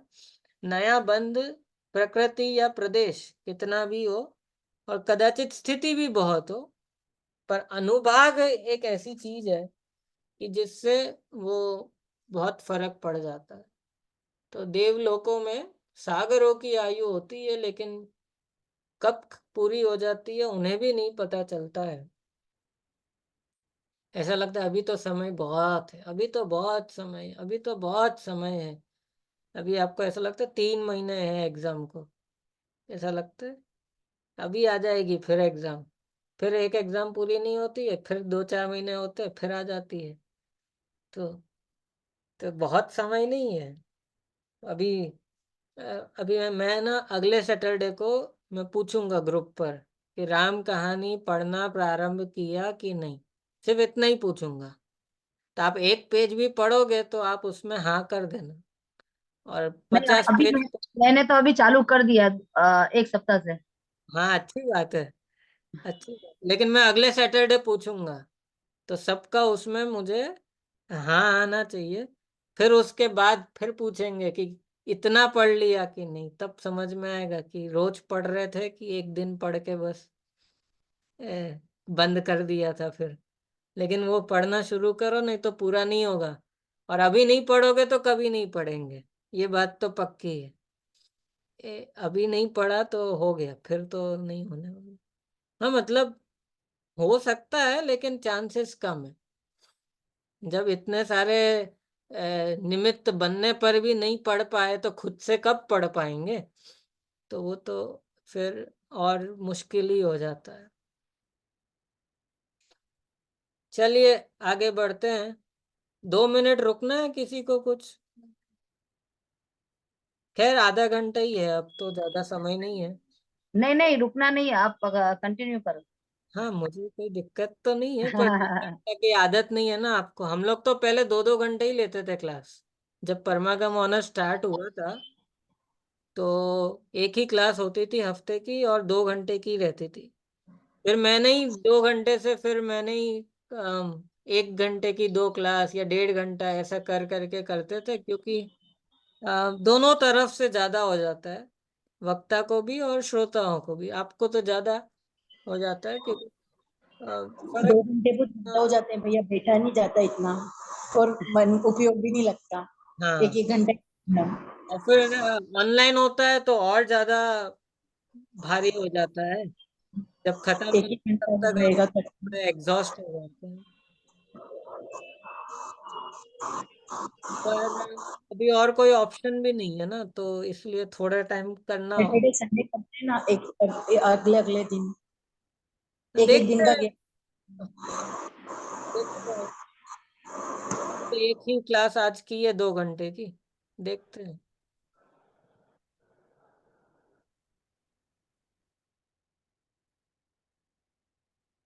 चलिए बढ़ते हैं, आगे बढ़ते हैं। देखो, हम तो देखो, कषाय से स्थिति और अनुभाग। तो प्रकृति और प्रदेश बंद किससे होता है? योग से होता है, ठीक है। वो मन वचन काय के योगों से डिसाइड होगा कि कौन सा कर्म और कितना बंधेगा। और ये कषाय से बाकी दोनों का डिसीजन होता है। तथा मोह के उदय से मिथ्यात्व क्रोधाधिक भाव होते हैं, उन सबका नाम सामान्यतः कषाय है। उससे उन कर्म प्रकृतियों की स्थिति बनती है। वहां जितनी स्थिति बंधे, उसमें अबाधा काल को छोड़कर, ये अबाधा काल क्या होता है कि अभी वर्तमान में मैंने कोई सातावेदनी या कोई उच्च गोत्र का या कोई भी शुभ पुण्य प्रकृति का आघाती कर्मों का किसी का बंद किया, तो जब भी कोई नया बंद हो रहा हो, तो एक नियम ये है कि उसका तुरंत अगले समय में उदय नहीं आएगा। तुरंत अगले समय में उदय नहीं आ सकता। हर एक कर्म का एक आबादा काल है, और उतना बीत जाएगा ना। अब वो अंतर्मुहूर्त भी है और किसी का थोड़ा कुछ आगे पीछे है, पर मान लो एक अंतर्मुहूर्त तो है ही। तो बोले उतना समय जब तक बीता नहीं है, अब वो अंतर्मुहूर्त तो कुछ भी हो सकता है, फिर 48 मिनट के अंदर का समय रहता है ना। बोले उतने समय तक वो नया बांधा हुआ कर्म उदय में नहीं आ सकता, वो पड़ा रहेगा। उसके बाद पॉसिबल है आएगा ही, इसकी कोई गारंटी नहीं। उसके बाद वो आ सकता है, और या तो फिर जब आना होगा तभी आएगा। जैसे आज हमने किसी के साथ कुछ बैर बांध लिया, अब वो अगले भव में उदय में आने वाला होगा तो अगले भव में आएगा, इस भव में आने वाला रहेगा तो इस भव में आएगा। तो वो तो फिर जैसा जिसका बंद किया हो, जिसने जिस प्रकार का जितनी स्थिति बांधी हो, उतना बंधेगा।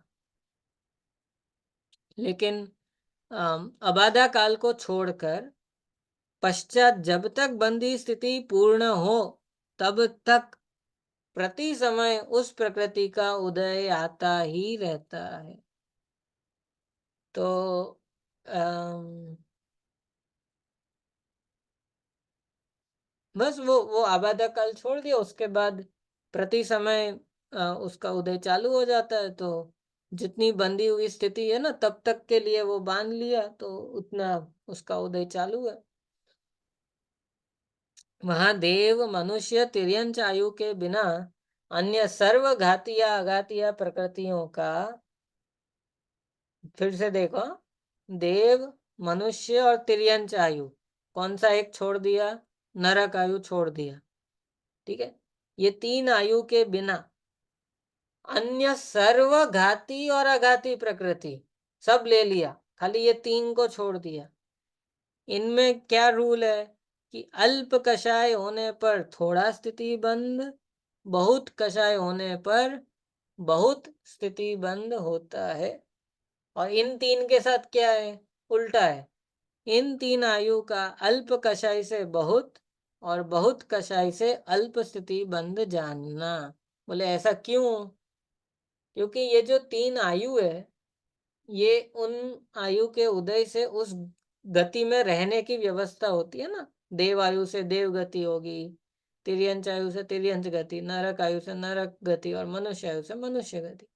अब इनमें से नरक आयु को अलग रख दो, बाकी की जो 3 आयु है ना, इनको शुभ आयु कहा जाता है। तिर्यंच को भी शुभ आयु कहते हैं, अभी क्यों कहते हैं बताऊंगा मैं। लेकिन ये शुभ आयु कहलाती है तीनों।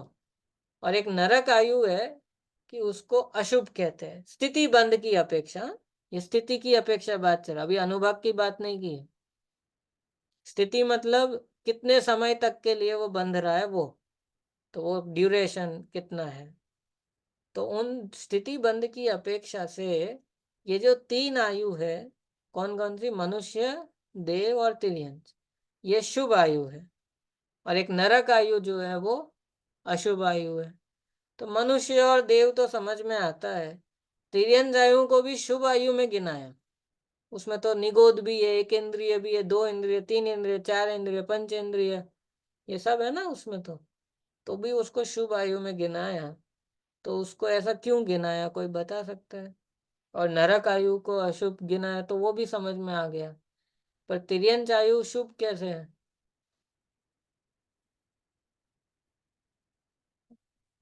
हम्म। पंचेंद्रिय से ही एक्सपीरियंस है, वो सम्यक दर्शन प्राप्त कर सकता है। हम्म। तो नारकी भी तो कर सकता है। हम्म। नरक में तो असंख्यात जीव सम्यक दर्शन ले लेते हैं, क्षयोपशमिक।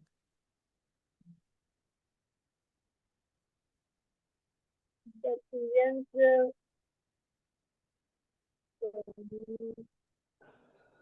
बाकी तीन आयु में जो जीव रहते हैं ना वो वो समोसरण में जा सकता है, इसीलिए समोचरण है।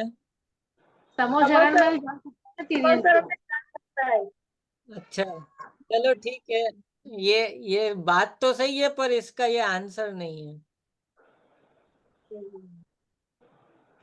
चलो ठीक है, बताता हूँ। स्थिति बंध की अपेक्षा जब आप सोचेंगे ना, तो आपको ये मिलेगा कि ये जो तीन आयु हैं, ये जब भी मिलती है जिस जीव को, वो उस आयु में रहना चाहेगा, छोड़ना नहीं चाहता। जिसको कहते हैं प्राप्त पर्याय में तन्मय होना। प्राप्त हो जाएगा।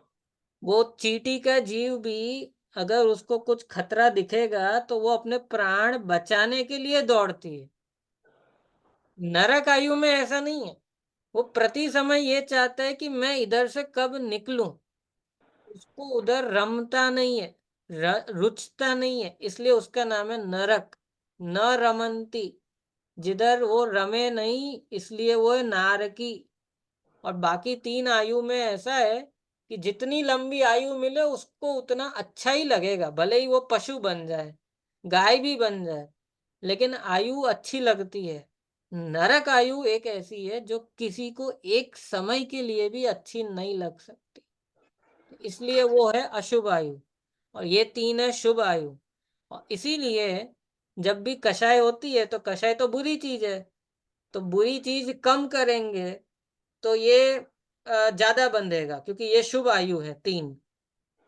और बुरी चीज ज्यादा करेंगे, और अगर ये मनुष्य भाव मिलने वाला होगा अगर, तो फिर कम आयु वाला मिलेगा। तिर्यंच आयु में जाएगा तो भी कम, न देव आयु मिलेगी तो भी कम। और अगर कषाय कम है तो ये मिलेगा भी, और ज्यादा ज्यादा आयु वाला मिलेगा। तो कषाय के साथ ये उल्टा है। और नरक आयु में ऐसा है कि जितनी ज्यादा कषाय, उतना उधर ज्यादा बंद। और कषाय कम है तो, और अगर आयु बंद गई नरक की तो फिर वो कम स्थिति वाली बंधेगी। तो वो जैसे राजा श्रेणी को हो गया था ना, तो नरक आयु तो बंद गई थी सातवें नरक की। फिर सम्यक्त किया तो अनंत अनुबंधी कषाय चली गई। तो फिर अब उनका वो स्थिति कम हो गई, अपकर्षण हो गया। और वो प्रथम नरक में 84,000 वर्ष जितना बंधा। 84,000 वर्ष क्यों, क्योंकि वो अगले 24 में पहले तीर्थंकर होंगे। और उधर भगवान महावीर के समय में हुए वो चौथा काल खत्म हो रहा था। पांचवा काल 21,000 वर्ष, छठा काल 21,000 वर्ष, फिर छठा काल 21,000, फिर पांचवा काल 21,000। तो ऐसे करके 84,000 वर्ष पूरे हो जाएंगे। फिर चौथा काल आएगा और उधर उनका जन्म होगा। तो फिर तब प्रथम तीर्थंकर का जन्म हो जाएगा। तो इसलिए वो 84,000 वर्ष तक की उनकी स्थिति रह गई नरक में। महापद्म नाम के तीर्थंकर होंगे ना प्रथम। हम्म। तो कहने का मतलब ये स्थिति बंध का ये आयु के साथ थोड़ा ऐसा है। अभी अनुभाग बंध में देखो थोड़ा अलग है।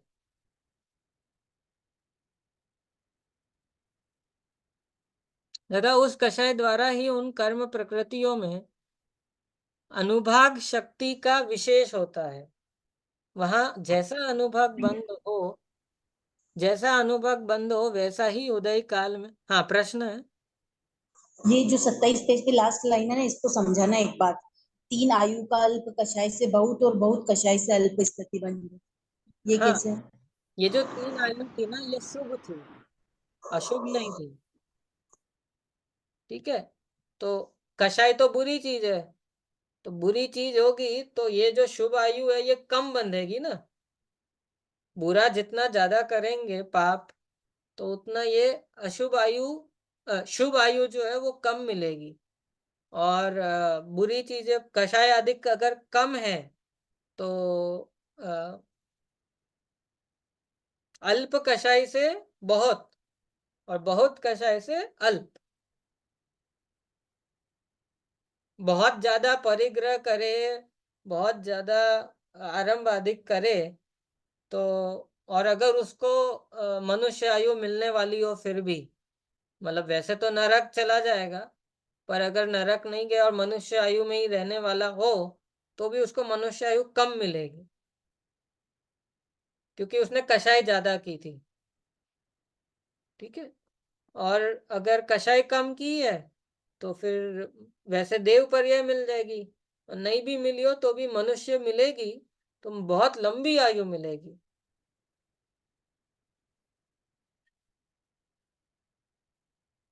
और कषाय तो एक शब्द है, उसमें अंदर बहुत सारे प्रकार के परिणाम आ जाते हैं। एक कषाय कहने पे बहुत सारे राग द्वेष सब, बहुत लंबा लिस्ट है ना, तो फिर उसमें अलग अलग परिणाम है। अब वो तो जैसा परिणाम होगा वैसा आयु बंध अधिक सब होता है। लेश्याओं का भी उसमें रोल होता है थोड़ा, सब बातें हैं। तथा उस कषाय द्वारा ही उन कर्म प्रकृतियों में अनुभाग शक्ति का विशेष होता है। वहां जैसा अनुभाग बंद हो वैसा ही उदय काल में उन प्रकृतियों का बहुत या थोड़ा फल उत्पन्न होता है। तो जैसा बंद हो वैसा ही या तो बहुत या थोड़ा फल होता है। ठीक है, फल फल आता है इसमें। ठीक है, फल फल पे वजन है। वहां घाती कर्मों की सर्व प्रकृतियों में तथा अघाती कर्मों की पाप प्रकृतियों में तो अल्प कषाय होने पर अल्प अनुभाग बनता है। क्योंकि मतलब मैं जैसे भोजन ग्रहण करूं, तो एक तो है तो उसमें आरंभ का कार्य, मतलब मैं स्वाध्याय करूं और मैं भोजन करूं, दोनों में अंतर है ना। फिर उसमें भी भोजन करूं लेकिन आसक्ति पूर्वक नहीं कर रहा, तो कषाय अल्प है। तो कषाय अल्प है तो भी, तो फिर उसमें जितने भी हिंसा भी अधिक जो भी हुई होगी, उससे भी बंध अल्प ही होगा। क्यों? क्योंकि कषाय अल्प है। अच्छा, मैं वही भोजन बहुत आसक्ति से करूं, तो भले ही बनने में ज्यादा हिंसा नहीं हुई है, लेकिन मुझे बंध ज्यादा हो जाएगा, क्योंकि क्योंकि मेरी कषाय ज्यादा है। मेरी कषाय इतनी है कि ये चीज मुझे और चाहिए, ऐसा रोज चाहिए, ऐसे ही आना चाहिए। मतलब किसी का बस चले तो 12 महीने बोले मुझे आम चाहिए, अब वो कहाँ से लाके दो उसको। तो बोले उतना उसका रस उसका ज्यादा है कषाय का, राग कहो लोभ कहो, उस रसना इंद्रिय के उस विषय का। किसी का बस चले तो बोले रोज क्रिकेट आना चाहिए, बारिश होनी नहीं चाहिए, कभी कुछ बंद नहीं होना चाहिए, रोज रोज नया मैच आना चाहिए, रोज आईपीएल होना चाहिए। तो बोले वो उतना उसका अनुभाग तीव्र है। और कोई दूसरा है, बोले क्या आ रहा है, अच्छा ये आ रहा है, ठीक है। वो क्या हुआ था, बोले हमें नहीं पता क्या हुआ था, वो तो उस दिन हो गया सो हो गया। तो उसको कोई रस नहीं है, आ गया ठीक है, नहीं आया तो कोई ऐसा अलग से खोल के देखा नहीं, पढ़ा नहीं, पूछा नहीं, जो होना था सो हो गया। तो ऐसा भी होता है। फिर फिर ऐसा भी होता है कई बार कि विषयों में रस बदल जाते हैं कई बार। पहले कोई को पिक्चर में बहुत रस हो, अब बदल गया, कोई दूसरे विषयों में लगा दिया। कोई हीरो पसंद हो, कोई हीरोइन हो, अब वो बदल गए, तो कोई दूसरे लोगों का पिक्चर अधिक देखने का मन ज्यादा करता है। तो ये तो सब विषयों के हिसाब है। लेकिन हिसाब सिर्फ सिंपल सा इतना ही है गणित, कि जितनी ज्यादा कषाय उतना पाप प्रकृतियों का ज्यादा बंध होगा। जितनी कम कषाय उतनी पाप प्रकृतियों का कम बंध होगा। ठीक है। और पुण्य प्रकृतियों में उल्टा है कि कम कषाय करेंगे तो पुण्य ज्यादा बंधेगा, और ज्यादा कषाय करेंगे तो पुण्य कम बंधेगा। माने धर्म कार्यों में कषाय ज्यादा करे तो काम तो धर्म का किया, तो पुण्य तो बंधेगा ही। लेकिन चूंकि कषाय की ज्यादा की, इसलिए वो कम पुण्य बंधेगा। माने एक तो उसने दान दिया लेकिन फिर अभिमान किया, तो पुण्य तो बंधेगा लेकिन बहुत कम बंधेगा। उसने स्वाध्याय किया लेकिन फिर उसका अभिमान हो गया, या फिर बहुत सारे और प्रकार के हैं, उसमें मान हो जाए, कभी मायाचार करे, कभी लोभ करे, बहुत सारी चीजें हैं। तो पूजा अधिक करे, भक्ति करे और फिर मांग ले भगवान से, तो बोले ये पुण्य कार्य करने के बाद भी चूंकि कषाय अधिक है, अनंत अनुबंधी कषाय हैं ये सब, तो फिर इसलिए उसको पुण्य थोड़ा ही बंधेगा, ऐसा हो जाता है। और अच्छा कार्य करे और कषाय बहुत कम है, तो वो 4 पशु थे, उनने वो जंगल में बैठे बैठे आहार की अनुमोदना की, और वो बाद में जाके गणधर हो जाते हैं उनके ही, ऋषभ देव के 84 गणधरों में वो आ जाते हैं 4। जो ऋषभ देव को जब आहार हो रहा था ना, वो जब जंगल में थे राजा, जिसमें राजा श्रेयांश का भी जीव था, उनकी पत्नी थी, नाम याद नहीं आ रहा। तो राजा श्रीमती हाँ, श्रीमती। श्रीमती। तो वो राजा श्रेयांश का जीव था ना। अम, नहीं, राजा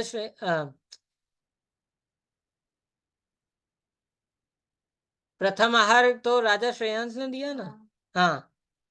हाँ हाँ, तो वो जो राजा श्रेयांश का जो जीव है, वो ऋषभ देव का जो पूर्व भाव में किसी में वो राजा थे, तब वो उनकी पत्नी थी।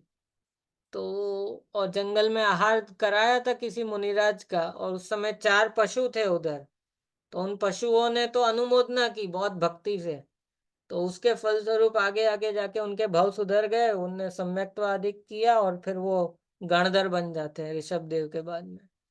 और इधर ऋषभ देव जो थे वो तो थे ही, और वो जो श्रीमती का जीव था, वो भी आगे और धर्म आराधना करते करते कुछ, और फिर स्वर्ग आदिक में 2-4 बीच में 1-2 भाव होते हैं, और फिर जब मनुष्य बनते हैं तो वो राजा श्रेयांश बनते हैं। और फिर मुनिराज ऋषभ देव जब आहार के लिए जाते हैं, तो पहले तो विधि किसी को पता ही नहीं है, तो चल रहा है जिसको जो मन में आया। फिर राजा श्रेयांश को स्वप्न आता है, और फिर उनको सारी विधि याद आती है कि मुनिराज को आहार कैसे कराना, और फिर वो आहार होता है। अक्षय तृतीया कब है अभी? आने वाली है ना, कि चली गई?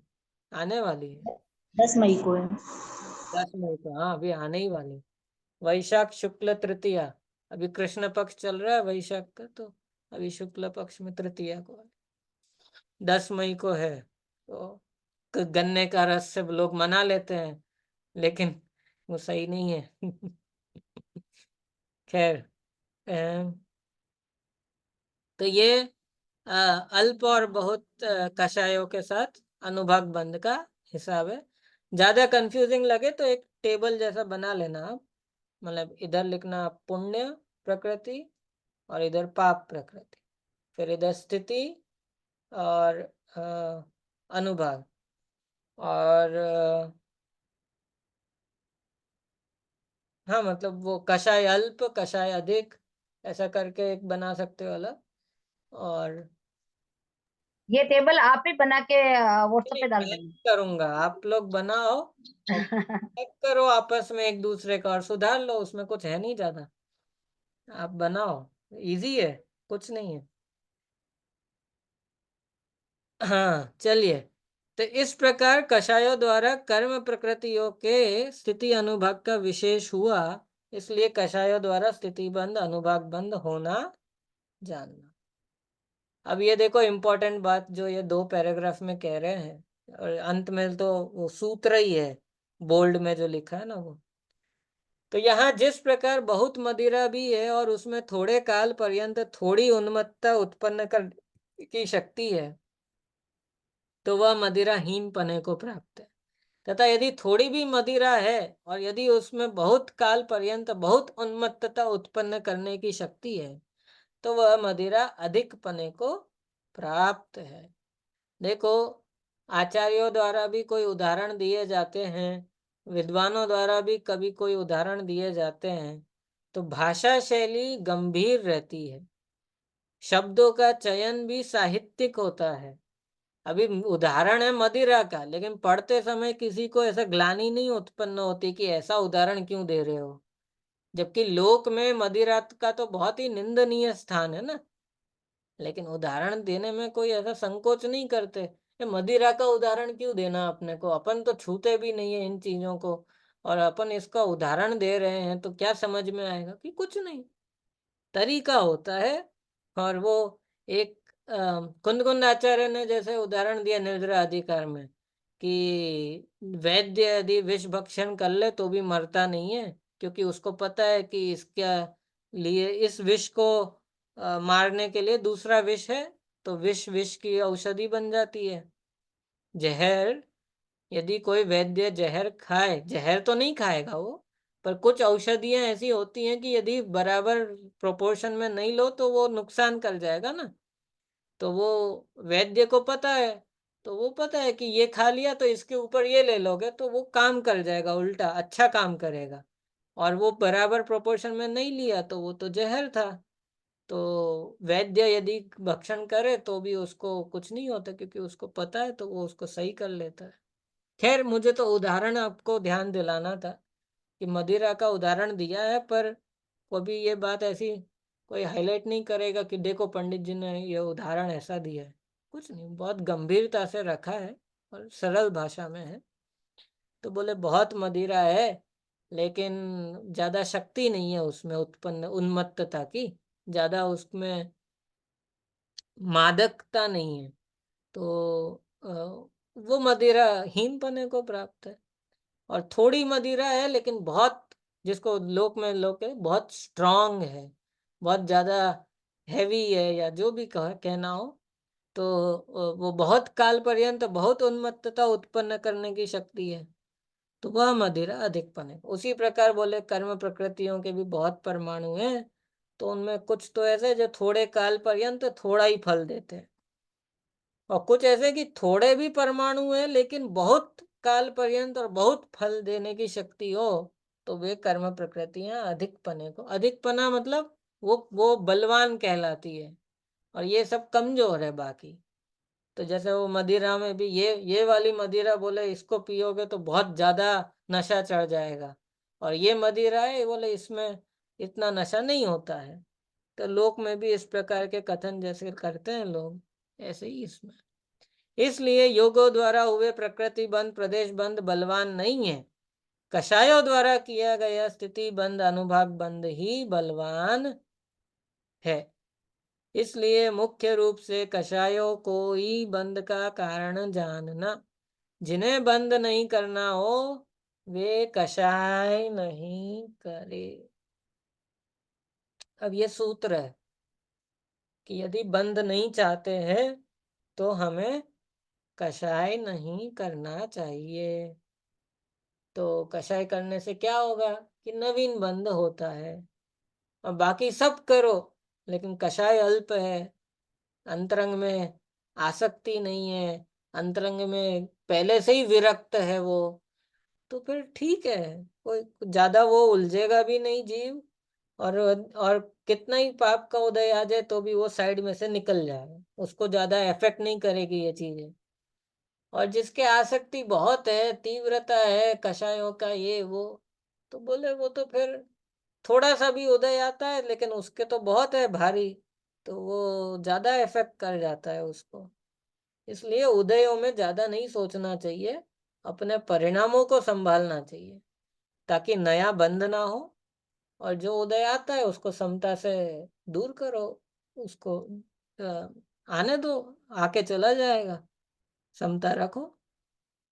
जिन्हें बंद नहीं करना हो वे कषाय नहीं करे। यह मंत्र है, सूत्र है, इसको अंकित करना चाहिए हृदय में। अब ये देखो, ये अगला इंटरेस्टिंग है। यहाँ कोई प्रश्न करे कि पुद्गल परमाणु तो जड़ है, उन्हें कुछ ज्ञान नहीं है, तो वे कैसे यथा योग्य प्रकृति रूप होकर परिणमन करते हैं। यानी प्रश्न तो हो गया ना कि इतना सारी व्यवस्था है, कौन चलाता है, कैसे चलती है, अपने आप कैसे हो जाता है। तो बोले समाधान, जैसे भूख होने पर मुख द्वारा ग्रहण किया हुआ भोजन रूप पुद्गल पिंड मांस शुक्र शोणित आदि धातु रूप परिणमित होता है, तथा उस भोजन के परमाणुओं में यथा योग्य किसी धातु रूप थोड़े और किसी धातु रूप बहुत परमाणु होते हैं, तथा उनमें कई परमाणुओं का संबंध बहुत काल रहता है, कईयों का थोड़े काल रहता है, तथा उन परमाणुओं में कई तो अपने कार्यों को उत्पन्न करने की बहुत शक्ति रखते हैं, कई थोड़ी शक्ति रखते हैं। वहां ऐसा होने में कोई भोजन रूप पुद्गल पिंड को तो ज्ञान नहीं है कि मैं इस प्रकार परिणमन करूं, तथा और भी कोई परिणमन कराने वाला नहीं है। ऐसा ही निमित्त नैमित्तिक भाव हो रहा है, उससे वैसे ही परिणमन पाया जाता है। माने ये पूरा सिस्टम कौन कंट्रोल कर रहा है, कौन कमांड दे रहा है, कोई नहीं कर रहा है। चल रहा है ना इतना सुंदर व्यवस्था, जरूरी है कोई करने वाला हो तो ही हो।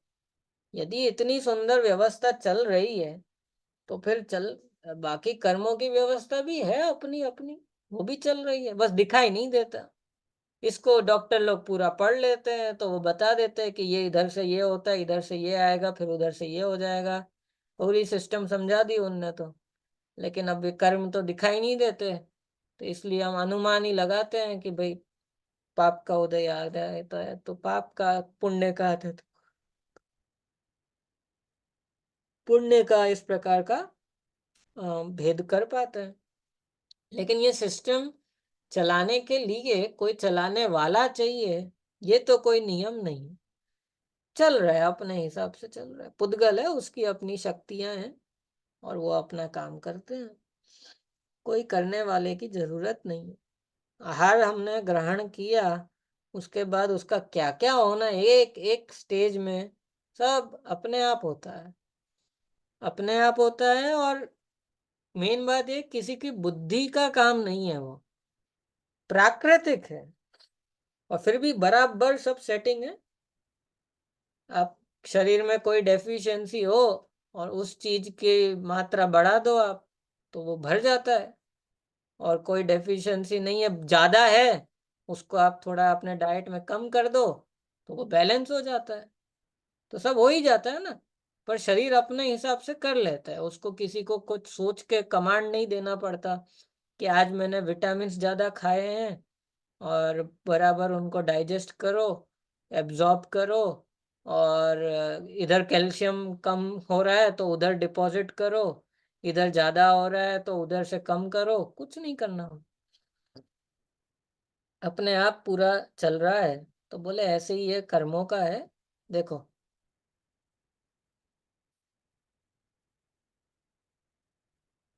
उसी प्रकार कषाय होने पर योग द्वार से ग्रहण किया हुआ कर्म वर्गणारूप पुद्गल पिंड ज्ञानावरण आदि प्रकृति रूप परिणमित होता है, तथा उन कर्म परमाणुओं में यथा योग्य किसी प्रकृति रूप थोड़े और किसी प्रकृति रूप बहुत परमाणु होते हैं, तथा उनमें कई परमाणुओं का संबंध बहुत काल ये स्थिति बंध और कईयों का थोड़े काल रहता है, तथा उन परमाणुओं में कई तो अपने कार्य को उत्पन्न करने की बहुत शक्ति रखते हैं। ये अनुभाग, शक्ति माने अनुभाग, काल माने स्थिति, प्रकृति, और कितने परमाणु तो वो प्रदेश, ठीक है ना। तथा उन परमाणुओं में कई तो अपने कार्य को उत्पन्न करने की बहुत शक्ति रखते हैं और कई थोड़ी शक्ति रखते हैं। वहां ऐसा होने में किसी कर्म वर्गणा रूप पुद्गल पिंड को ज्ञान तो है नहीं कि मैं इस प्रकार परिणमन करूं, तथा और भी कोई परिणमन कराने वाला नहीं है। ऐसा ही निमित्त नैमित्तिक भाव बन रहा है, उससे वैसे ही परिणमन पाया जाता है।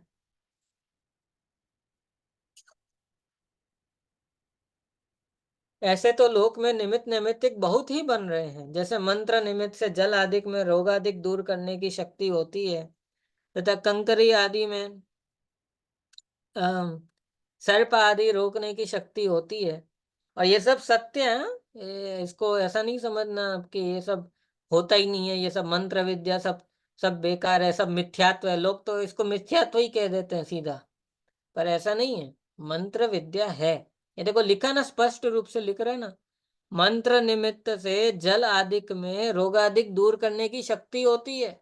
वो जब पीलिया होता है जॉन्डिस, तो वो मंत्र से वो कोई वो पानी हाथ में रखेंगे और वो पीला हो जाएगा पूरा पानी, मंत्र पढ़ते ही।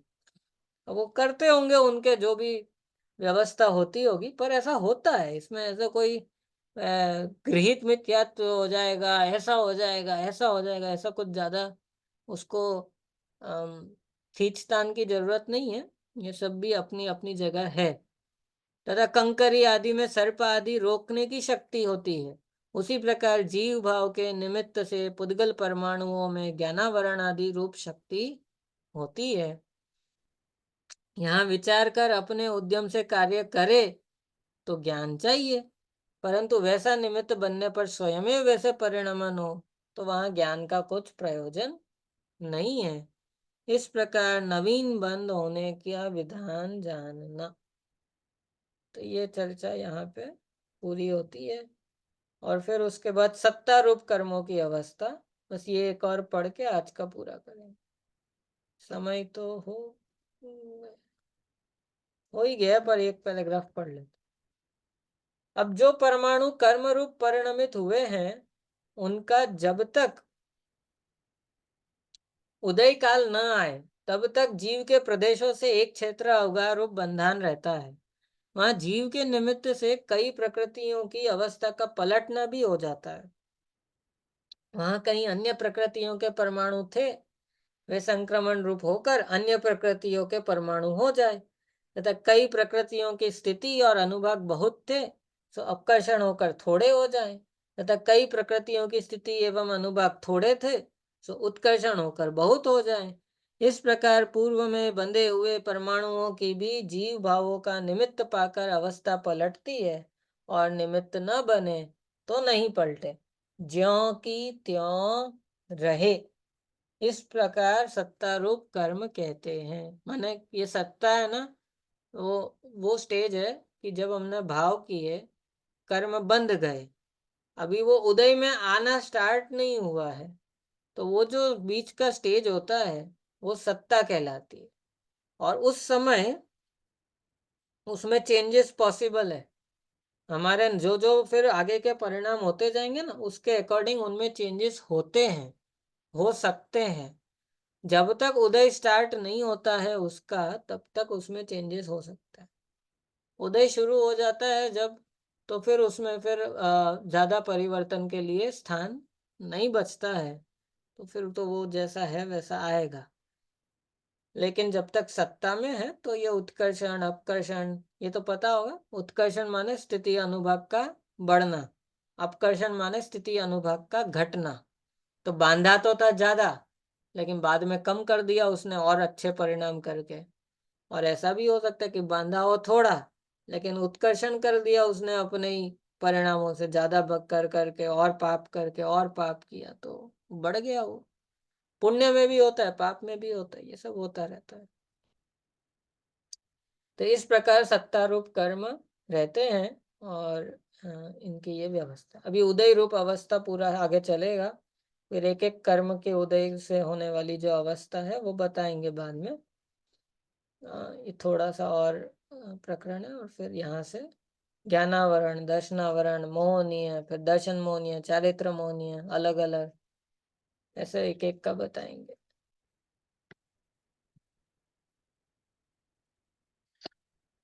ठीक है, किसी को कोई प्रश्न?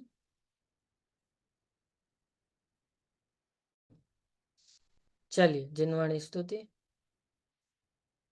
निज निधि निज में बताई, यह अनंत उपकार है, इसके लिए जिन वाणी माँ को वंदना शतबारे इसके लिए जिन वाणी माँ को वंदना शत।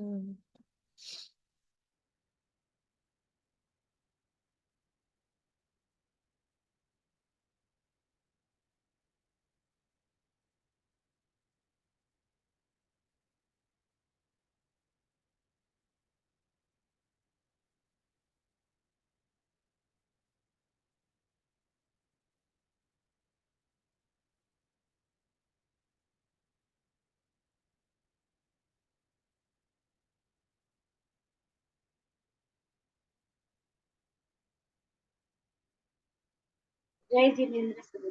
जय जिनेन्द्र। जय जिनेन्द्र। जय जिनेन्द्र। हम्म।